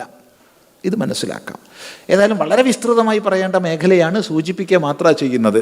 ഇങ്ങനെയുള്ള കർമാചരണത്തിൽ പലപ്പോഴും ഉദ്ദേശിച്ചത് ലഭിച്ചില്ല, ലഭിക്കുന്നില്ല എന്ന പരാതികളും പരിഭവങ്ങളും ഒക്കെ ഏറെ പേര് പറയാറുണ്ട്. എന്തുകൊണ്ട്? ഇവിടെ നമ്മൾ മനസ്സിലാക്കേണ്ട അടിസ്ഥാനമായ വിഷയം നോക്കൂ, നമുക്ക് കർമ്മം ചെയ്യാൻ മാത്രമേ അധികാരമുള്ളൂ. ഫലത്തിൽ നമുക്ക് അധികാരമില്ല. ഈ യാഥാർത്ഥ്യം നമ്മൾ മനസ്സിലാക്കണം. എന്താ സ്വാമി പറയണത് ഫലത്തിൽ അധികാരം ഇല്ല എന്ന്? ഇല്ല. ഇവിടെ ഈ നിലവിളക്കിൽ എണ്ണ ഒഴിച്ച് തിരിയിട്ട് ജ്വലിപ്പിച്ചിട്ടുണ്ട്. ആ അഗ്നിജ്വാലയിലേക്ക് എനിക്ക് വേണമെങ്കിൽ പോയിട്ട് വിരലിടാം, ഇടാതിരിക്കാം, എൻ്റെ സ്വാതന്ത്ര്യം അത്. പക്ഷേ വിരലിട്ടാൽ പൊള്ളുന്നുള്ളതിൽ എനിക്ക് സ്വാതന്ത്ര്യമുണ്ടോ? അതില്ല. അല്ലെങ്കിൽ ഇവിടെയുള്ള ഇലക്ട്രിക് പോയിന്റിലേക്ക് ഏതെങ്കിലും എനിക്ക് സ്പർശിക്കാം, ഇലക്ട്രിക് ഷോക്ക് അടിക്കുന്നുള്ളതിൽ എനിക്ക് സ്വാതന്ത്ര്യമില്ല. അപ്പോൾ കർമ്മം ചെയ്യാനും ചെയ്യാതിരിക്കാനും എനിക്ക് അധികാരമുണ്ട്. പക്ഷേ കർമ്മത്തിന് ഫലം എന്നുള്ളത് എനിക്ക് നേരിട്ട് അധികാരമില്ല. കർമ്മത്തെ നന്നായി ചെയ്തോളൂ, ഫലം നന്നായി കിട്ടും. കർമ്മത്തെ മോശമായിട്ടാണോ ചെയ്യണത്, ഫലവും മോശമാവും. ഈ സിദ്ധാന്തം നമ്മൾ മനസ്സിലാക്കി കഴിഞ്ഞാൽ ജീവിതത്തിൻ്റെ ഏത് മേഖലയിലാണെങ്കിലും നമുക്ക് ഉയർന്നു പോകാം ഒട്ടലില്ലാതെ. ഒന്നുകൂടി പറയാം, ഏത് മേഖലയിലാണെങ്കിലും ഉയർന്നു പോകാം ഒട്ടലില്ലാതെ, ഒട്ടിച്ചേരലില്ലാതെ. ഇത് ശ്രദ്ധിക്കുക. പക്ഷെ ഇത് പറയുമ്പം ചിലർക്കെങ്കിലും ദഹിക്കില്ല. കാരണം ഫലത്തിന് വേണ്ടിയല്ലേ നമ്മൾ കർമ്മം ചെയ്യുന്നേ. അപ്പോൾ ഫലത്തിൽ നമുക്ക് അധികാരം ഇല്ല എന്ന് പറഞ്ഞാലോ? ഓർമ്മ വരുന്നത് ഒരു യൂണിവേഴ്സിറ്റിയിൽ MBA വിദ്യാർത്ഥികൾക്ക് മാത്രമായിട്ട് ഒരിക്കൽ ക്ലാസ് എടുക്കാൻ പോയ സമയത്ത് അവിടെ മുഴുവൻ പേരും MBAക്കാർ മാത്രം, വേറെ ആരുമില്ല. കഷ്ടകാലത്തിന് അവിടെ വെച്ച വിഷയം കർമ്മത്തെക്കുറിച്ചാണ്. അവർ ഓർഗനൈസേഴ്സ് വെച്ച് നമ്മൾ ആലോചിക്കാറില്ല വിഷയം എന്താണെന്ന്. അതുകൊണ്ട് കർമ്മത്തെക്കുറിച്ച് പറഞ്ഞു, കർമ്മയോഗത്തെക്കുറിച്ച് പറഞ്ഞു. കർമ്മയോഗത്തെക്കുറിച്ച് പറഞ്ഞപ്പോൾ സ്വാഭാവികമായി ഭഗവത്ഗീതയിലെ കർമ്മണ്യേവാധികാരസ്തേ മാ ഫലേഷു കദാചന, നിനക്ക് കർമ്മത്തിലേ അധികാരമുള്ളൂ, ഫലത്തിൽ അധികാരം ഇല്ല എന്നുള്ള ശ്ലോകം ചൊല്ലി. അത് വ്യാഖ്യാനിച്ചു കൊടുത്തു. കഴിഞ്ഞപ്പോൾ കുട്ടികളതാ പല കോണുകളിൽ നിന്ന് ഒന്നിച്ചെഴുന്നേൽക്കുന്നു. സ്വാമി, ഞങ്ങളൊക്കെ MBAക്ക് പഠിക്കുന്നവരാ, ഞങ്ങളിവിടെ പഠനം പൂർത്തിയാക്കിയാൽ ഏതെങ്കിലും സ്ഥാപനത്തിൽ ഞങ്ങൾ ജോലിയിൽ നിയോഗിക്കപ്പെടും, അല്ലെങ്കിൽ ഞങ്ങൾ ചിലപ്പോൾ സ്വയം സ്ഥാപനം തുടങ്ങിയെന്ന് വരും. രണ്ടാണെങ്കിലും ഞങ്ങൾ ലാഭം ഉണ്ടാക്കാൻ വേണ്ടിയിട്ടാണ് പണിയെടുക്കുന്നത്. ഞങ്ങൾ നിയോഗിക്കപ്പെടുന്ന സ്ഥാപനത്തിന് പരമാവധി ലാഭം ഉണ്ടാക്കി കൊടുക്കാനാണ് ഞങ്ങൾ. ഇനി ഞങ്ങൾ എന്തെങ്കിലും എൻ്റർപ്രൈസ് തുടങ്ങുകയാണെങ്കിൽ അതും പരമാവധി ലാഭം ഉണ്ടാക്കാനാണ്. അപ്പോഴാണ് സ്വാമിയെ പോലെ ഒരാൾ വന്നിട്ട് പറയണത് കർമ്മത്തിലേ അധികാരമുള്ളൂ, ഫലത്തിലില്ല എന്ന്. എങ്ങനെ ഞങ്ങൾ മനസ്സിലാക്കേണ്ടത്? അപ്പം നമ്മൾ ചോദിച്ചു, നിങ്ങൾ ലാഭം ഉണ്ടാക്കാനാണ് പണിയെടുക്കുന്നത്, സമ്മതിച്ചു. പക്ഷേ അത് നിങ്ങൾ അസസ് ചെയ്യാൻ വേണ്ടിയിട്ട് ചില ആനുവൽ സ്റ്റേറ്റ്മെൻറ്റ്സ് ഒക്കെ ഉണ്ടാക്കില്ലേ, അതെന്താ? അപ്പോൾ ഒരാൾ പറഞ്ഞു, സമയത്ത് ബാലൻസ് ഷീറ്റാ. ബാലൻസ് ഷീറ്റിലേക്ക് നിങ്ങൾ എത്തണമെങ്കിലോ, ബാലൻസ് ഷീറ്റ് വെറുതെ എഴുതി ഉണ്ടാക്കാൻ പറ്റുമോ? എന്തിലൂടെയാണ് നിങ്ങൾ ബാലൻസ് ഷീറ്റിലെത്തുന്നത്? അപ്പോൾ അവർ വിളിച്ചു പറഞ്ഞു, സ്വാമി പ്രോഫിറ്റ് ആൻഡ് ലോസ് അക്കൗണ്ടാ. എനിക്ക് ചെവി കുറച്ച് പതുക്കിയ. എന്താ? ചെവി പതുക്കിയായിട്ടല്ല, അവനെ കൊണ്ട് വീണ്ടും പറയിപ്പിക്കാനാ. Profit and loss account. ഒന്നുകൂടി പറയൂ. Swami profit and loss account ഒച്ചത്തിൽ വിളിച്ചു പറഞ്ഞു. അത് ശരി, പ്രോഫിറ്റ് അക്കൗണ്ട് അല്ല അല്ലേ, ഒട്ട് ലോസ് അക്കൗണ്ടും അല്ല അല്ലേ? പ്രോഫിറ്റ് ആൻഡ് ലോസ് അക്കൗണ്ടാണ്. നീ പ്രോഫിറ്റ് ഉണ്ടാക്കാൻ ശ്രമിക്കുന്നു, സന്തോഷം. പക്ഷേ നിൻ്റെ പ്രവർത്തനത്തിൽ പ്രോഫിറ്റും വരാം, ലോസും വരാം. സമചിത്തനായിരിക്കണം. ചെയ്യാനുള്ളത് കുശലതയോടുകൂടി ചെയ്തു പോകണം.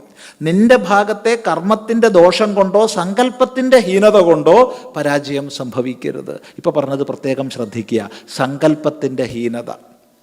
കാരണം സൃഷ്ടി സംഭവിക്കുന്നത് സങ്കല്പത്തിൽ നിന്നാണ്. സൃഷ്ടി സംഭവിക്കുന്നത് സങ്കല്പത്തിൽ നിന്നാണ്. നമ്മുടെ ജീവിത അനുഭവങ്ങൾ സങ്കല്പത്തിൽ നിന്നാണ്. ഇത് പ്രത്യേകം മനസ്സിലാക്കണം. വേദത്തിൽ സൃഷ്ടിയെപ്പറ്റി പറയുന്ന ഒരുപാട് സന്ദർഭങ്ങളുണ്ട്, പല പ്രകാരം പറയുന്നുണ്ട്. പക്ഷെ എല്ലായിടത്തും ആവർത്തിക്കുന്ന ഒരു വിഷയമാണ് സങ്കല്പത്തിൽ നിന്നാണ് സൃഷ്ടി എന്നത്. അതുകൊണ്ട് നമ്മളെല്ലാം പല മേഖലകളിൽ പ്രവർത്തിക്കുന്നവരാണ്.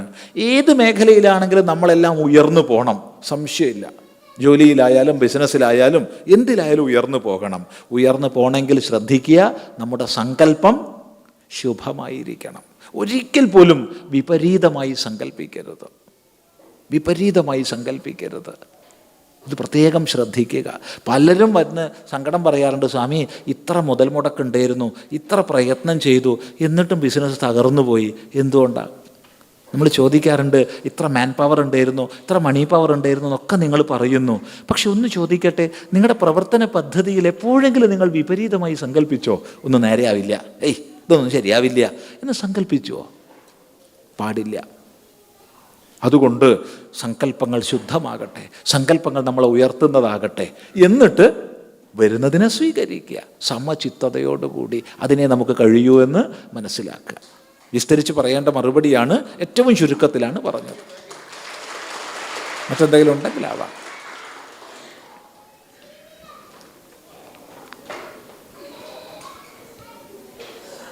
നമസ്കാരം സ്വാമിജി. ഞാൻ ചോദിക്കാൻ ഉദ്ദേശിക്കുന്ന ചോദ്യം എന്നോടെല്ലാവരും ചോദിക്കുന്നതാണ്.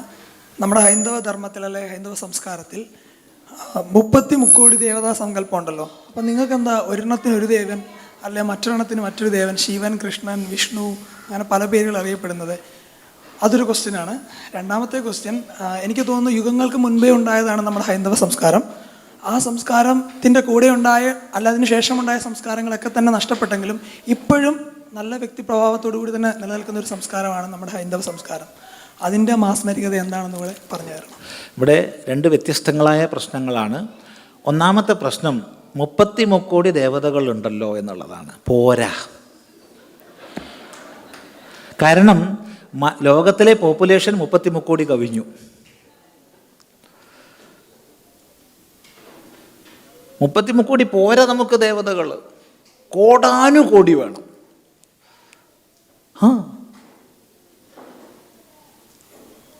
അതെന്താ ഇങ്ങനെ പറഞ്ഞേ? സത്യമാണ്. ദൈവം എത്ര ഉണ്ടാവും? സ്വാമി ദൈവം ഒന്നേ ഉള്ളൂ. ആരാ പറഞ്ഞ ദൈവം ഒന്നേ ഉള്ളൂ എന്ന്? ദൈവം എന്നുള്ളൊരു അടിസ്ഥാന ആശയം മനസ്സിലാക്കാത്തതുകൊണ്ടാണ് പറയുന്നത്. ഈശ്വരൻ ഏകനാണ്, അദ്വിതീയനാണ്. രണ്ട് ഈശ്വരന്മാരില്ല. ഈശ്വരൻ ഏകനാണ്, അദ്വിതീയനാണ്. രണ്ടാമതൊന്നില്ലാത്ത ഏകമാണ് ഈശ്വരത്വം. എന്നാൽ ദേവത പലതുണ്ട്.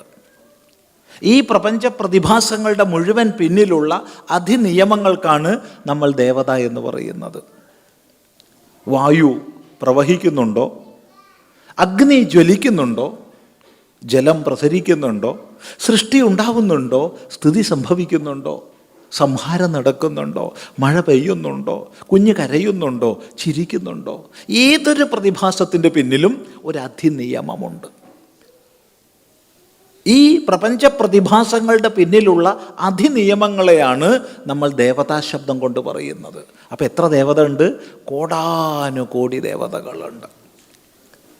ഒരു ദേവതയല്ല. അതേ സമയത്ത് ഈ ദേവതകളൊക്കെ ഏകവും അദ്വിതീയവുമായ ഈശ്വരൻ്റെ ഭാവങ്ങളാണ്. ഇത് ശാസ്ത്രത്തെ ആഴത്തിൽ പഠിച്ച് മനസ്സിലാക്കുക. നോക്കൂ, ഇതെന്തൊരു കുറച്ചിൽ പോലെയാണ് ചിലർ പറയുന്നത്. അയ്യേ, നമുക്ക് ബാക്കിയൊക്കെ നല്ലതൊക്കെ തന്നെയാട്ടോ, പക്ഷേ ഈ ഹിന്ദു ധർമ്മം കുറച്ച് മോശമാണ്. എന്താ വെച്ചാൽ ഒരുപാട് ദൈവങ്ങളുണ്ടല്ലോ. എടേ, സമ്പന്നതയിൽ അഭിമാനിക്കണ്ടേ? ദാരിദ്ര്യത്തിൽ അഭിമാനിക്കണ്ടേ? ചിന്തിക്കൂ. ഒരു പ്രവാചകനല്ല, ഒരു സ്ഥാപകനല്ല, ആയിരക്കണക്കിന് ഋഷിമാർ, ഒരു പുസ്തകമല്ല, ലക്ഷക്കണക്കിന് പുസ്തകങ്ങൾ, ഒരു ദൈവമല്ല, കോടിക്കണക്കിന് ദൈവങ്ങൾ. അഭിമാനിക്കൂ. തമാശ. എന്നിട്ട് ഇത് മനസ്സിലാക്കാണ്ട് ഇതിലെന്തോ അപകർഷത വേറിയിരിക്കും. ഒരു അപകർഷത. നോക്കൂ, ഒരു ദൈവമേ ഉള്ളൂ എന്ന് വിചാരിച്ചോളൂ. തമാശക്കാട്ടോ, അത് കാര്യമായിട്ട് ഇതുവരെ പറഞ്ഞ പോലെയല്ല, തമാശ പറയുക. അപ്പം നമ്മളിവിടെ എല്ലാവരും കൂടി ഒന്നിച്ചാണ്ട് പ്രാർത്ഥിക്കാൻ തുടങ്ങി. എന്തോ ഒരു ആപത്ത് ഇവിടെ ഉണ്ടായി. എല്ലാവരും കൂടി വിളിച്ചു പറഞ്ഞു, ഈ ഒരു ദൈവം എങ്ങോട്ടാ വരിക? അവൻ വിചാരിക്കും. ഒരു ഇലക്ട്രിസിറ്റി ബോർഡിലത്തെ ഒരു ഉദ്യോഗസ്ഥൻ പറഞ്ഞിരുന്നു, സ്വാമി മഴക്കാലാവുമ്പോൾ ഞങ്ങൾ ഫോൺ എടുത്തിട്ട് ഈ ക്രെഡിൽ നിന്ന് പുറത്തേക്ക് വെച്ചേക്കുന്നു. ടെലിഫോണിൻ്റെ ഹാൻഡ്സെറ്റ് ക്രെഡിൽ നിന്ന് പുറത്തേക്ക് എടുത്ത് വെക്കും. എപ്പോൾ? മഴക്കാലാവുമ്പോൾ. കാരണം എന്താ? ഒരുപാട് വിളി വരിക. ഇവിടെ ആകെ 3 ഉദ്യോഗസ്ഥന്മാരേ ഉള്ളൂ. അവിടെ ഫ്യൂസ് പോയി, ഇവിടെ ലൈറ്റ് പോയി, ഇവിടെ കെട്ടു, ഇവിടെ കത്തി. ഇവരെടുത്ത് ഫോൺ എടുത്ത് മാറ്റി വെച്ചേക്കും. ഒരു കുഴപ്പമില്ല. ഇതുപോലെയല്ലേ 1000 പേര് ഒന്നിച്ച് പ്രാർത്ഥിച്ച ഒരു ദൈവം എന്ത് ചെയ്യും? നേരെ മറിച്ച് കോടിക്കണക്കിന് ദൈവം ഉണ്ടാവുമ്പോൾ ഒട്ടന്നെ അവർ മീറ്റിംഗ് കൂടിയിട്ട് നീ അങ്ങോട്ട് പോയിക്കോ, നീ ഇങ്ങോട്ട് പോയിക്കോ, നീ ഇങ്ങോട്ട് പോയിക്കോ, എല്ലാവർക്കും രക്ഷ കിട്ടില്ലേ? എന്തൊരു കഷ്ടം അതെന്ന് ആലോചിച്ച് നോക്കൂ. അതുകൊണ്ട് സമ്പന്നതയിൽ അഭിമാനിക്കുക. ഒരാൾ പറഞ്ഞു, സ്വാമി കൃഷ്ണൻ ജീവിച്ചിരുന്നില്ല. ആയിക്കോട്ടെ, എനിക്കെന്ത് വേണം? എനിക്കെന്ത് വേണം? കൃഷ്ണൻ ജീവിക്കേണ്ട, എനിക്കെന്ത് വേണം? അല്ല സ്വാമി, രാമനും ജീവിച്ചിട്ടില്ല. വേണ്ടടേ, എനിക്കെന്ത് വേണം? കാരണം എന്താ വെച്ചാൽ എനിക്ക് 1, 2, 10, 100 മൈനസ് ചെയ്താലും ഞാൻ സമ്പന്നനാണ്. കാരണം 30 കോടി അവിടെ കിടക്കണത്. നേരെ മറിച്ച് ഒരാളെ ഉള്ളൂ വെച്ചാൽ അയാൾ അല്പം പെശകായിരുന്നു എന്ന്. പ്രത്യേകിച്ച് ഇന്ന് സാങ്കേതിക വിദ്യയൊക്കെ മുന്നോട്ട് പോവുകയാണേ.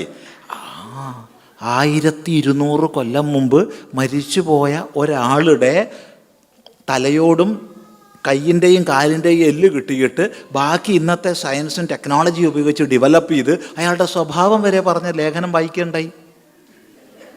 അതെ. അപ്പം അങ്ങനെ വരുമ്പോൾ ആയിരക്കണക്കിന് മുമ്പുണ്ടായിരുന്ന ഏതെങ്കിലും ആചാര്യൻ കുറച്ച് വട്ടാന്നോ പെശകാന്നോ നാളെ ആരെങ്കിലും തെളിയിച്ചാ ആശ്രയമറ്റവരാകും നമ്മൾ. എപ്പോൾ?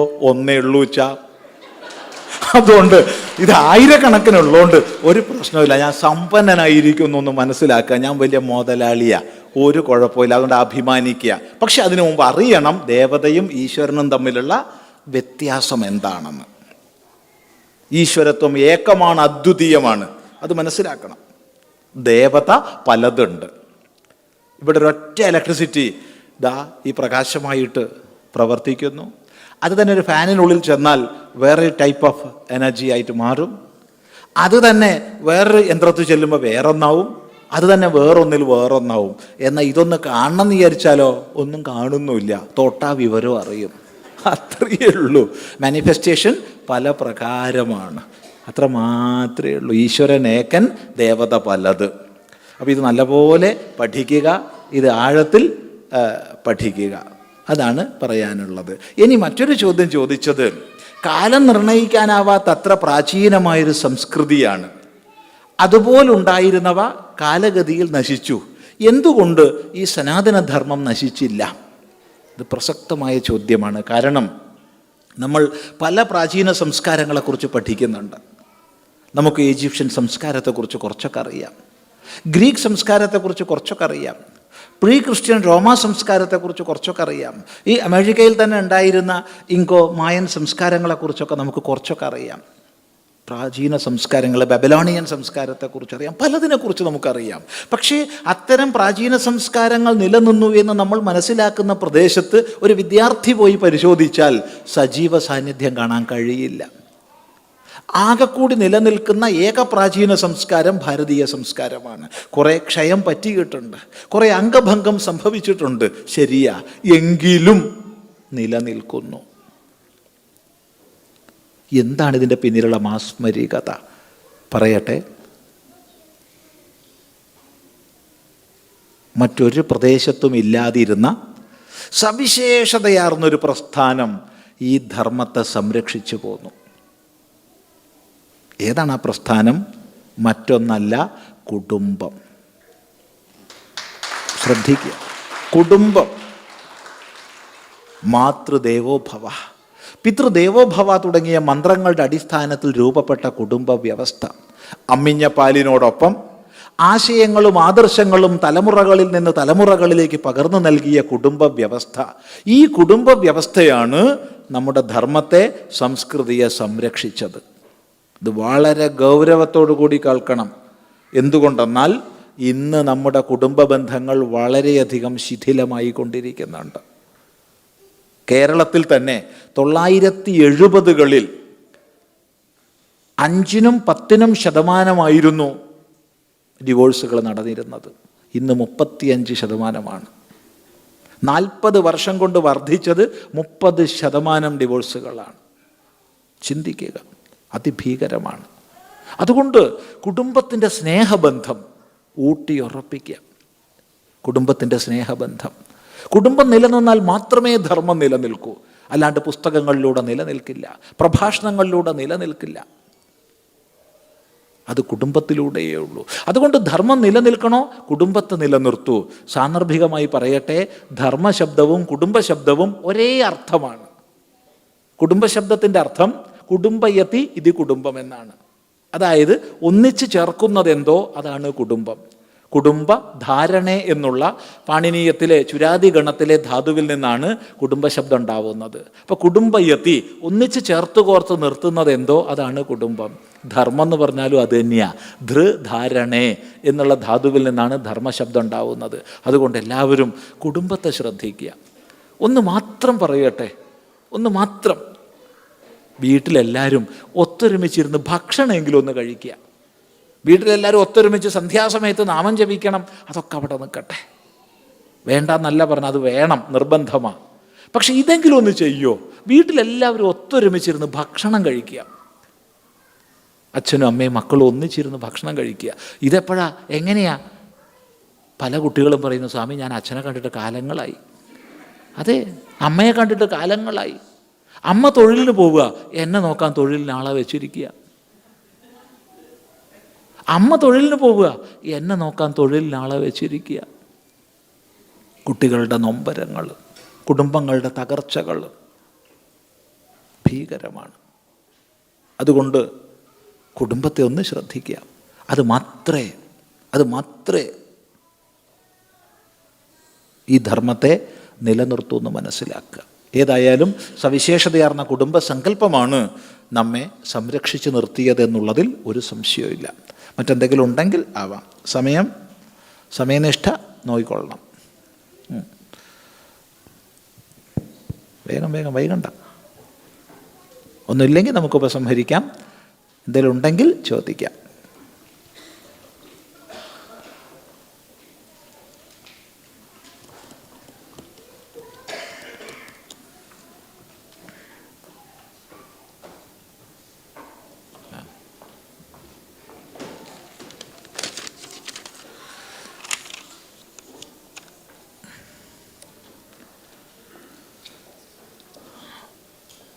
ഒരു പ്രഭാഷണത്തിൽ അങ്ങ് ബ്രഹ്മം, ഈശ്വരൻ, പരമാത്മാവ് എന്നിവയെല്ലാം ഒന്നാണെന്ന് പറഞ്ഞു. എന്നാൽ ഞാൻ ബ്രഹ്മമാണ് എന്ന് പറയുന്നു, എന്നാൽ ഞാൻ ഈശ്വരനാണെന്ന് പറയുന്നില്ല എന്നും എഴുതിയത് കണ്ടു. എന്തുകൊണ്ടാണിത്?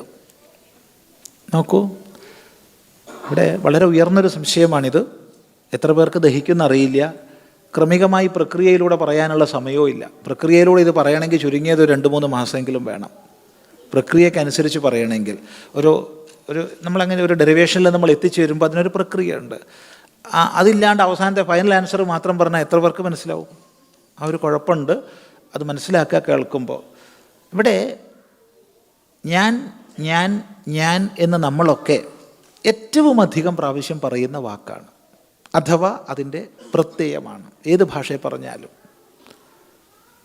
എന്താണ് ഈ ഞാൻ? എന്താണ് ഇതിൻ്റെ അടിസ്ഥാനം?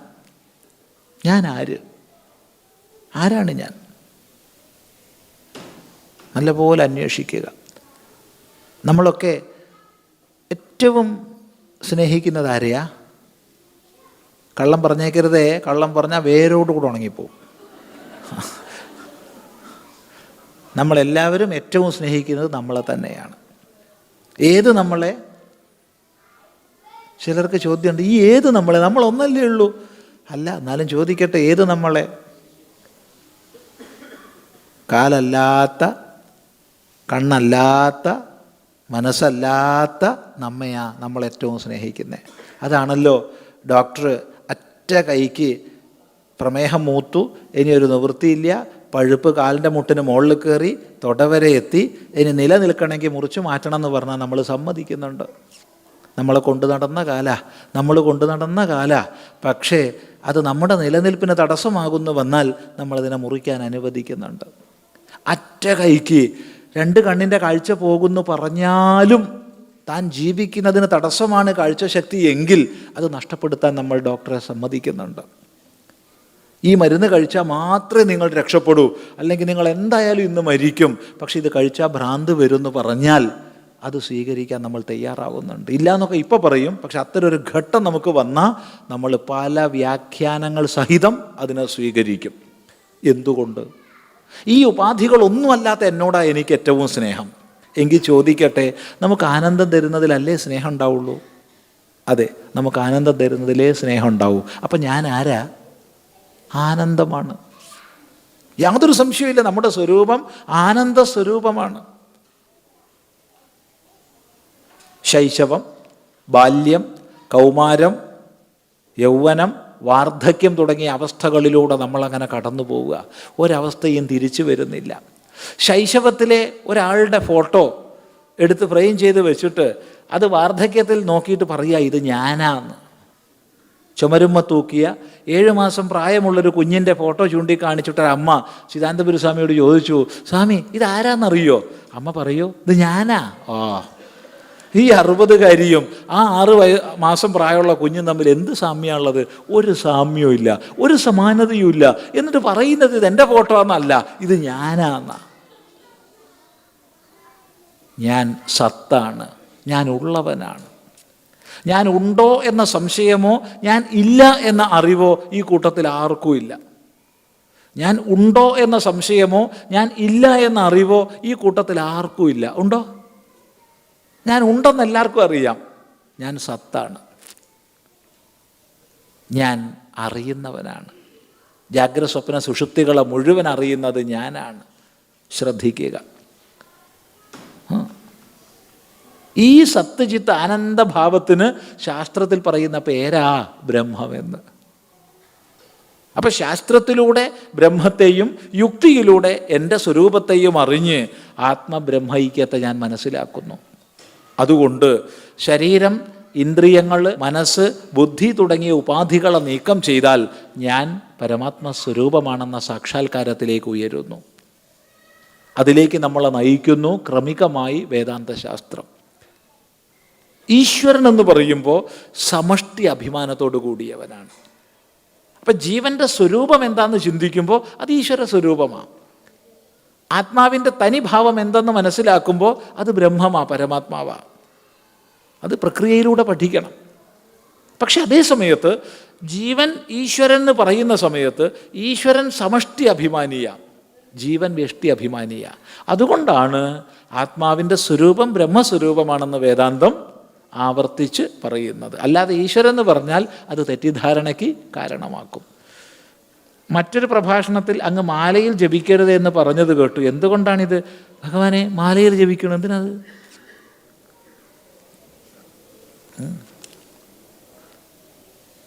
ഈ പറഞ്ഞതിൻ്റെ അർത്ഥം ജപത്തിൽ മാല ഉപയോഗിക്കരുതെന്ന് ചിദാനന്ദപുരി സ്വാമി പറഞ്ഞു എന്ന് ആരും പറഞ്ഞേക്കരുത്. ചില അനുഷ്ഠാനങ്ങളിൽ മാല ഉപയോഗിച്ച് ജപിക്കേണ്ടി വരും.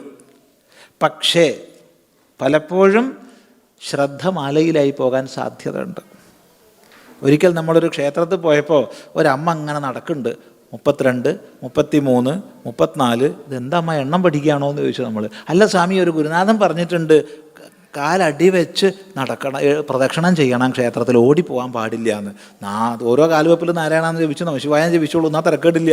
ഇത് എണ്ണം പഠിക്കുക. 32, 33, 34. അതുപോലെ മാല അങ്ങനെ ആക്കിയിട്ടേ നമശിവായ നമശിവായ എന്ന് പറയും. ഒരു ശ്രദ്ധ എവിടെ പോകുന്നുണ്ട്? മാലയെ പോകുന്നുണ്ട്. അത് വേണ്ട. അതേ സമയത്ത് ചില അനുഷ്ഠാനങ്ങൾ ചെയ്യുമ്പോൾ, ഇത്ര ദിവസം കൊണ്ട് ഞാൻ ഇത്ര ലക്ഷം ചെയ്യും എന്നൊക്കെ അനുഷ്ഠാനം ചെയ്യുമ്പോൾ, 1. 2, ജപാതി സാധന ചെയ്യുമ്പോൾ ഉറക്കം വരുന്നവർക്ക് നല്ലതാണ് മാല. ഇത് എവിടെയെങ്കിലും ഒരു പ്രഭാഷണത്തിൽ പറഞ്ഞ ആശയം വേറൊരു പേര് ചോദിച്ചാൽ ഒരു രക്ഷയും കിട്ടില്ല കേട്ടോ. ഇതാണ് അതിൻ്റെ തത്വം. 1, മനസ്സിൻ്റെ ശ്രദ്ധ കുറച്ച് അതിൽ പോകും, അതുകൊണ്ട് അത് വേണ്ട. 2, അനുഷ്ഠാനങ്ങൾ ചെയ്യുമ്പോൾ ഇത്ര ദിവസം കൊണ്ട് ഇത്ര ലക്ഷം എന്നൊക്കെ കണക്ക് വേണമെങ്കിൽ മാല വേണം. അല്ലെങ്കിൽ ഇതിൻ്റെ ആവശ്യമൊന്നുമില്ല. എണ്ണത്തിലല്ല പ്രാധാന്യം, ഭാവത്തിലാണ്. ഭാവം പൂർണ്ണമായി മന്ത്രോപാസനയിലാവട്ടെ. ഓങ്കാരം ധ്വനി യോഗ രീതിയിൽ ചൊല്ലിയാലും 2 മാത്രമേ ഉണ്ടാവൂ എന്നത് ശരിയാണോ? നോക്കൂ, ഓങ്കാരം ഓ എന്നുള്ളത് നമുക്ക് ആ അധികം ഉ അധികം മ.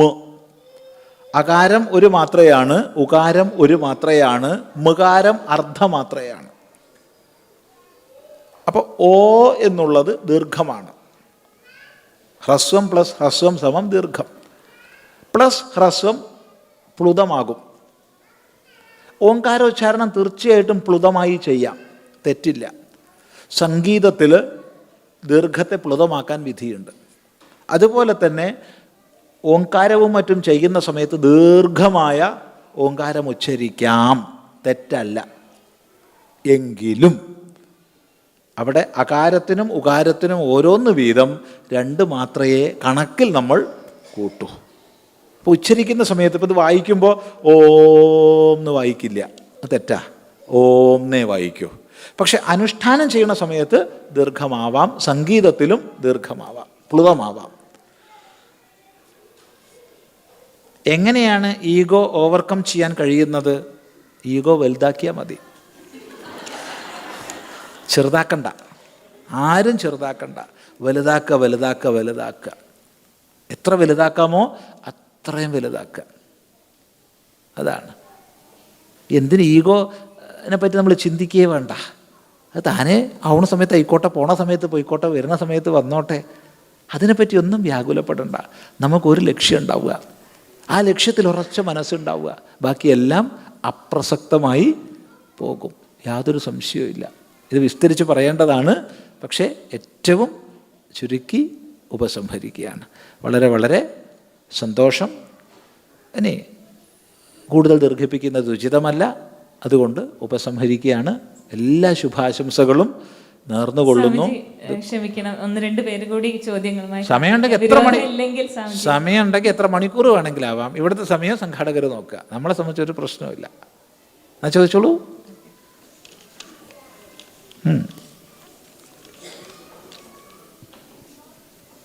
നമസ്കാരം സ്വാമി. സ്വാമി, ഞാൻ ഇവിടെ ചോദിക്കാൻ ഉദ്ദേശിക്കുന്നത്, നമ്മളുടെ ഇപ്പോഴത്തെ നമ്മുടെ ഒരു പ്രശ്നമാണ്. അതായത് എൻ്റെ തലമുറ നമ്മളിവിടെ വന്നപ്പോഴത്തേക്ക്, നമ്മൾ വരുന്നതിന് മുമ്പേ ഉള്ള ഒരു തലമുറ ഇവിടെ ഉണ്ടായിരുന്നു.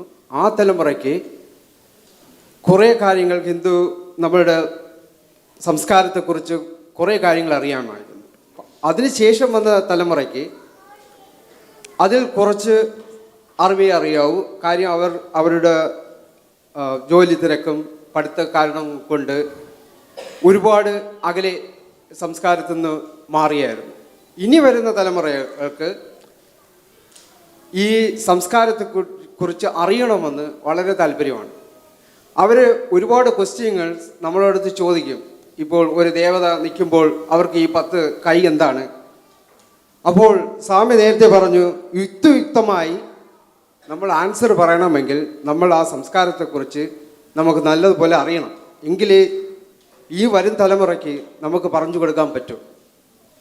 ഇപ്പോൾ നമ്മൾ പല ഓർഗനൈസേഷൻസും ഇവിടെ പല കാര്യങ്ങളും ഇതേപോലെ യോഗ ക്ലാസ്സുകൾ എല്ലാം ചെയ്യുന്നുണ്ട്. ഈ സംസ്കാരത്തെക്കുറിച്ച് അറിയാനായിട്ട് നമ്മൾ എന്ത് ചെയ്യണമെന്ന് നമുക്കതിൽ യാതൊരു വിവരവുമില്ല.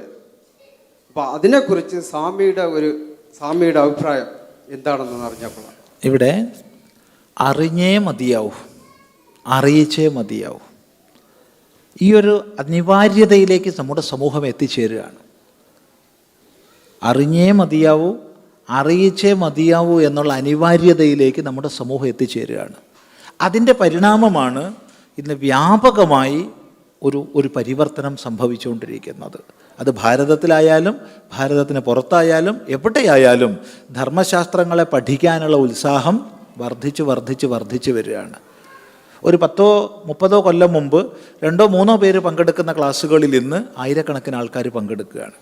കൂടുതൽ ഇവിടെ തന്നെ ഈ ഒരു പരിപാടി ഒരു 50 കൊല്ലം മുമ്പാണെങ്കിൽ എത്ര പേരുണ്ടാവുമായിരുന്നു? ചിലപ്പോൾ 2 പേരേ ഉണ്ടാവുള്ളൂ. ഒന്ന് സംസാരിക്കുന്ന ആളും മറ്റത് മൈക്ക് ഓപ്പറേറ്റർ, സംഘാടകനല്ല. അയാൾ വിചാരിക്കും ഇയാളൊന്ന് നിർത്തിപ്പോണം, ഇയാൾ വിചാരിക്കും അയാളെങ്കിലും കേൾക്കണുണ്ടല്ലോ എന്ന്. ഇന്ന് അതല്ല സ്ഥിതി. പ്രത്യേകിച്ച് യുവസമൂഹം കൂടുതൽ മനസ്സിലാക്കാൻ മുന്നോട്ട് വരികയാണ്. ഈ സാഹചര്യത്തിൽ നമുക്ക് സാധിക്കുന്ന ഇടങ്ങളിലൊക്കെ സത്സംഗങ്ങൾ സംഘടിപ്പിക്കുക. എന്ത് തന്നെയാണെന്ന് വെച്ചാലും ഇപ്പം ഇവിടെ ഒരു പട്ടണം നമ്മൾ തിരഞ്ഞെടുക്കുക. ആ പട്ടണത്തിൽ ഒരാളെങ്കിലും ഉണ്ടാവും പഠിപ്പിക്കാൻ പ്രാപ്തിയുള്ള ആൾ. ഇല്ലെങ്കിൽ മാസത്തിൽ ഒരു ദിവസം ക്ലാസ് വെച്ചാൽ നിങ്ങൾക്ക് സാധിക്കുന്ന അത്ര ദൂരത്തിൽ ആരെങ്കിലുമൊക്കെ ഉണ്ടാവും, ഉറപ്പാണ്. അങ്ങനെയുള്ള ആചാര്യന്മാരെ ക്ഷണിച്ച് ക്ലാസ്സുകൾ എടുപ്പിക്കുക. ഇല്ലെങ്കിൽ അതിന് സാധ്യമല്ലേ, ഇതിന് ദിവസം നീക്കി വെച്ചേ മതിയാവൂ എന്നുള്ള നിലയ്ക്ക് ഇന്നത്തെ ആധുനിക സജ്ജീകരണങ്ങൾ ഉപയോഗിക്കുക. ഇന്ന് ഏത് വിഷയത്തെ സംബന്ധിച്ചും പഠിക്കണം എന്നുള്ളവർക്ക് ഏറ്റവും വലിയ അനുഗ്രഹമാണ് ഇൻ്റർനെറ്റ്. ഏറ്റവും വലിയ അനുഗ്രഹമാണ്. പക്ഷേ കുറച്ച് സെലക്റ്റീവ് ആവണമെന്ന് മാത്രം. കാരണം ഒരുപാട് തട്ടിപ്പുകൾ അതിൻ്റെ പേരിലുണ്ട്, ഒരുപാട് തെറ്റായ വിവരങ്ങൾ പ്രകാശനം ചെയ്യപ്പെടുന്നുണ്ട്. അപ്പോൾ ആധികാരികമായ സോഴ്സ് കണ്ടെത്താൻ നമുക്ക് കഴിയണം, അത്രയേ ഉള്ളൂ. അതിനൊക്കെ ഒരുപാട് സഹായങ്ങൾ ഇന്ന് ലഭിക്കും. അപ്പോൾ ഇൻ്റർനെറ്റ് മാധ്യമം ഉപയോഗിക്കാം. ഓൺലൈൻ ക്ലാസ്സുകൾ ഇഷ്ടം പോലെ ഇന്ന് ആശ്രയിക്കാം. ഇഷ്ടം പോലെ പഠിക്കണം എന്നുള്ള ചിന്ത ഉണ്ടോ? സാധ്യത ഇന്ന് 10 മടങ്ങുണ്ട്. 10 മടങ്ങ്. ഒരു 5 കൊല്ലം മുമ്പ് സങ്കല്പിക്കാൻ കഴിയുന്നതിനേക്കാൾ ഇന്നുണ്ട്. ഒന്ന് മാത്രം മനസ്സിലാക്കുക, കുട്ടികളുടെ യുക്തിയുക്തമായ ചോദ്യത്തിന് മറുപടി പറഞ്ഞില്ലെങ്കിൽ നാളെ അവർ നമ്മുടെ വീട്ടിലുണ്ടാവില്ല. കാരണം പല വിശ്വാസങ്ങളെ പറഞ്ഞ് അവരെ ആകർഷിക്കാനുള്ള സംഘടനകൾ വളരെ ശക്തിയുക്തം ഇന്ന് പ്രവർത്തിച്ചുകൊണ്ടിരിക്കുന്നുണ്ട്. പ്രത്യേകിച്ച് വിദ്യാലയങ്ങൾ കേന്ദ്രമാക്കിയിട്ട്, പ്രത്യേകിച്ച് തൊഴിൽ സ്ഥലങ്ങൾ കേന്ദ്രമാക്കിയിട്ട്. അതുകൊണ്ട് ജാഗ്രതയോടുകൂടി നമ്മുടെ സമ്പത്ത് നമ്മുടെ മക്കളാണ് എന്ന കാഴ്ചപ്പാടോടുകൂടി അവരെ മനുഷ്യരാക്കി എടുക്കാനുള്ള വിദ്യാഭ്യാസം നമ്മൾ നൽകണം. എവിടെ സത്സംഗങ്ങൾ സംഘടിപ്പിക്കാമോ അവിടെ സംഘടിപ്പിക്കുക. നേരത്തെ ഇവിടെ എന്ത് സുഖമുണ്ട്, നേരത്തെ കുറേ കുട്ടികൾ എത്ര നല്ല നല്ല പ്രവർത്തനങ്ങൾ ചെയ്തു, എന്തെല്ലാം അവർ അവതരിപ്പിച്ചു.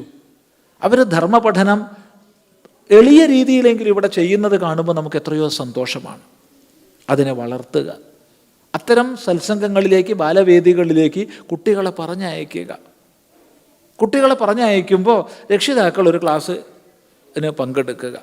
നമ്മൾ കഴിഞ്ഞ 3-4 വർഷമായിട്ട് ചില ഗ്രൂപ്പുകളെ പരിചയപ്പെട്ടു. അപ്പോൾ കുട്ടികൾക്ക് ക്ലാസ്സിന് കൊണ്ടാക്കും, അതേസമയത്ത് മുതിർന്നവർക്കും ക്ലാസ്. മുതിർന്നവർക്ക് പഠിക്കാൻ പറ്റും, അവർക്ക് യോജിച്ചത് കുട്ടികൾക്ക് പറ്റും, കുട്ടികൾക്ക് യോജിച്ചത്. ഇത് ഭാരതത്തിലല്ല പറഞ്ഞത്, പുറത്താണ്. അപ്പം അതുപോലുള്ള സാധ്യതകൾ തീർച്ചയായിട്ടും ഇതുപോലുള്ള സംഘടനകൾക്ക് ഉണ്ടാക്കിയെടുക്കാൻ സാധിക്കും.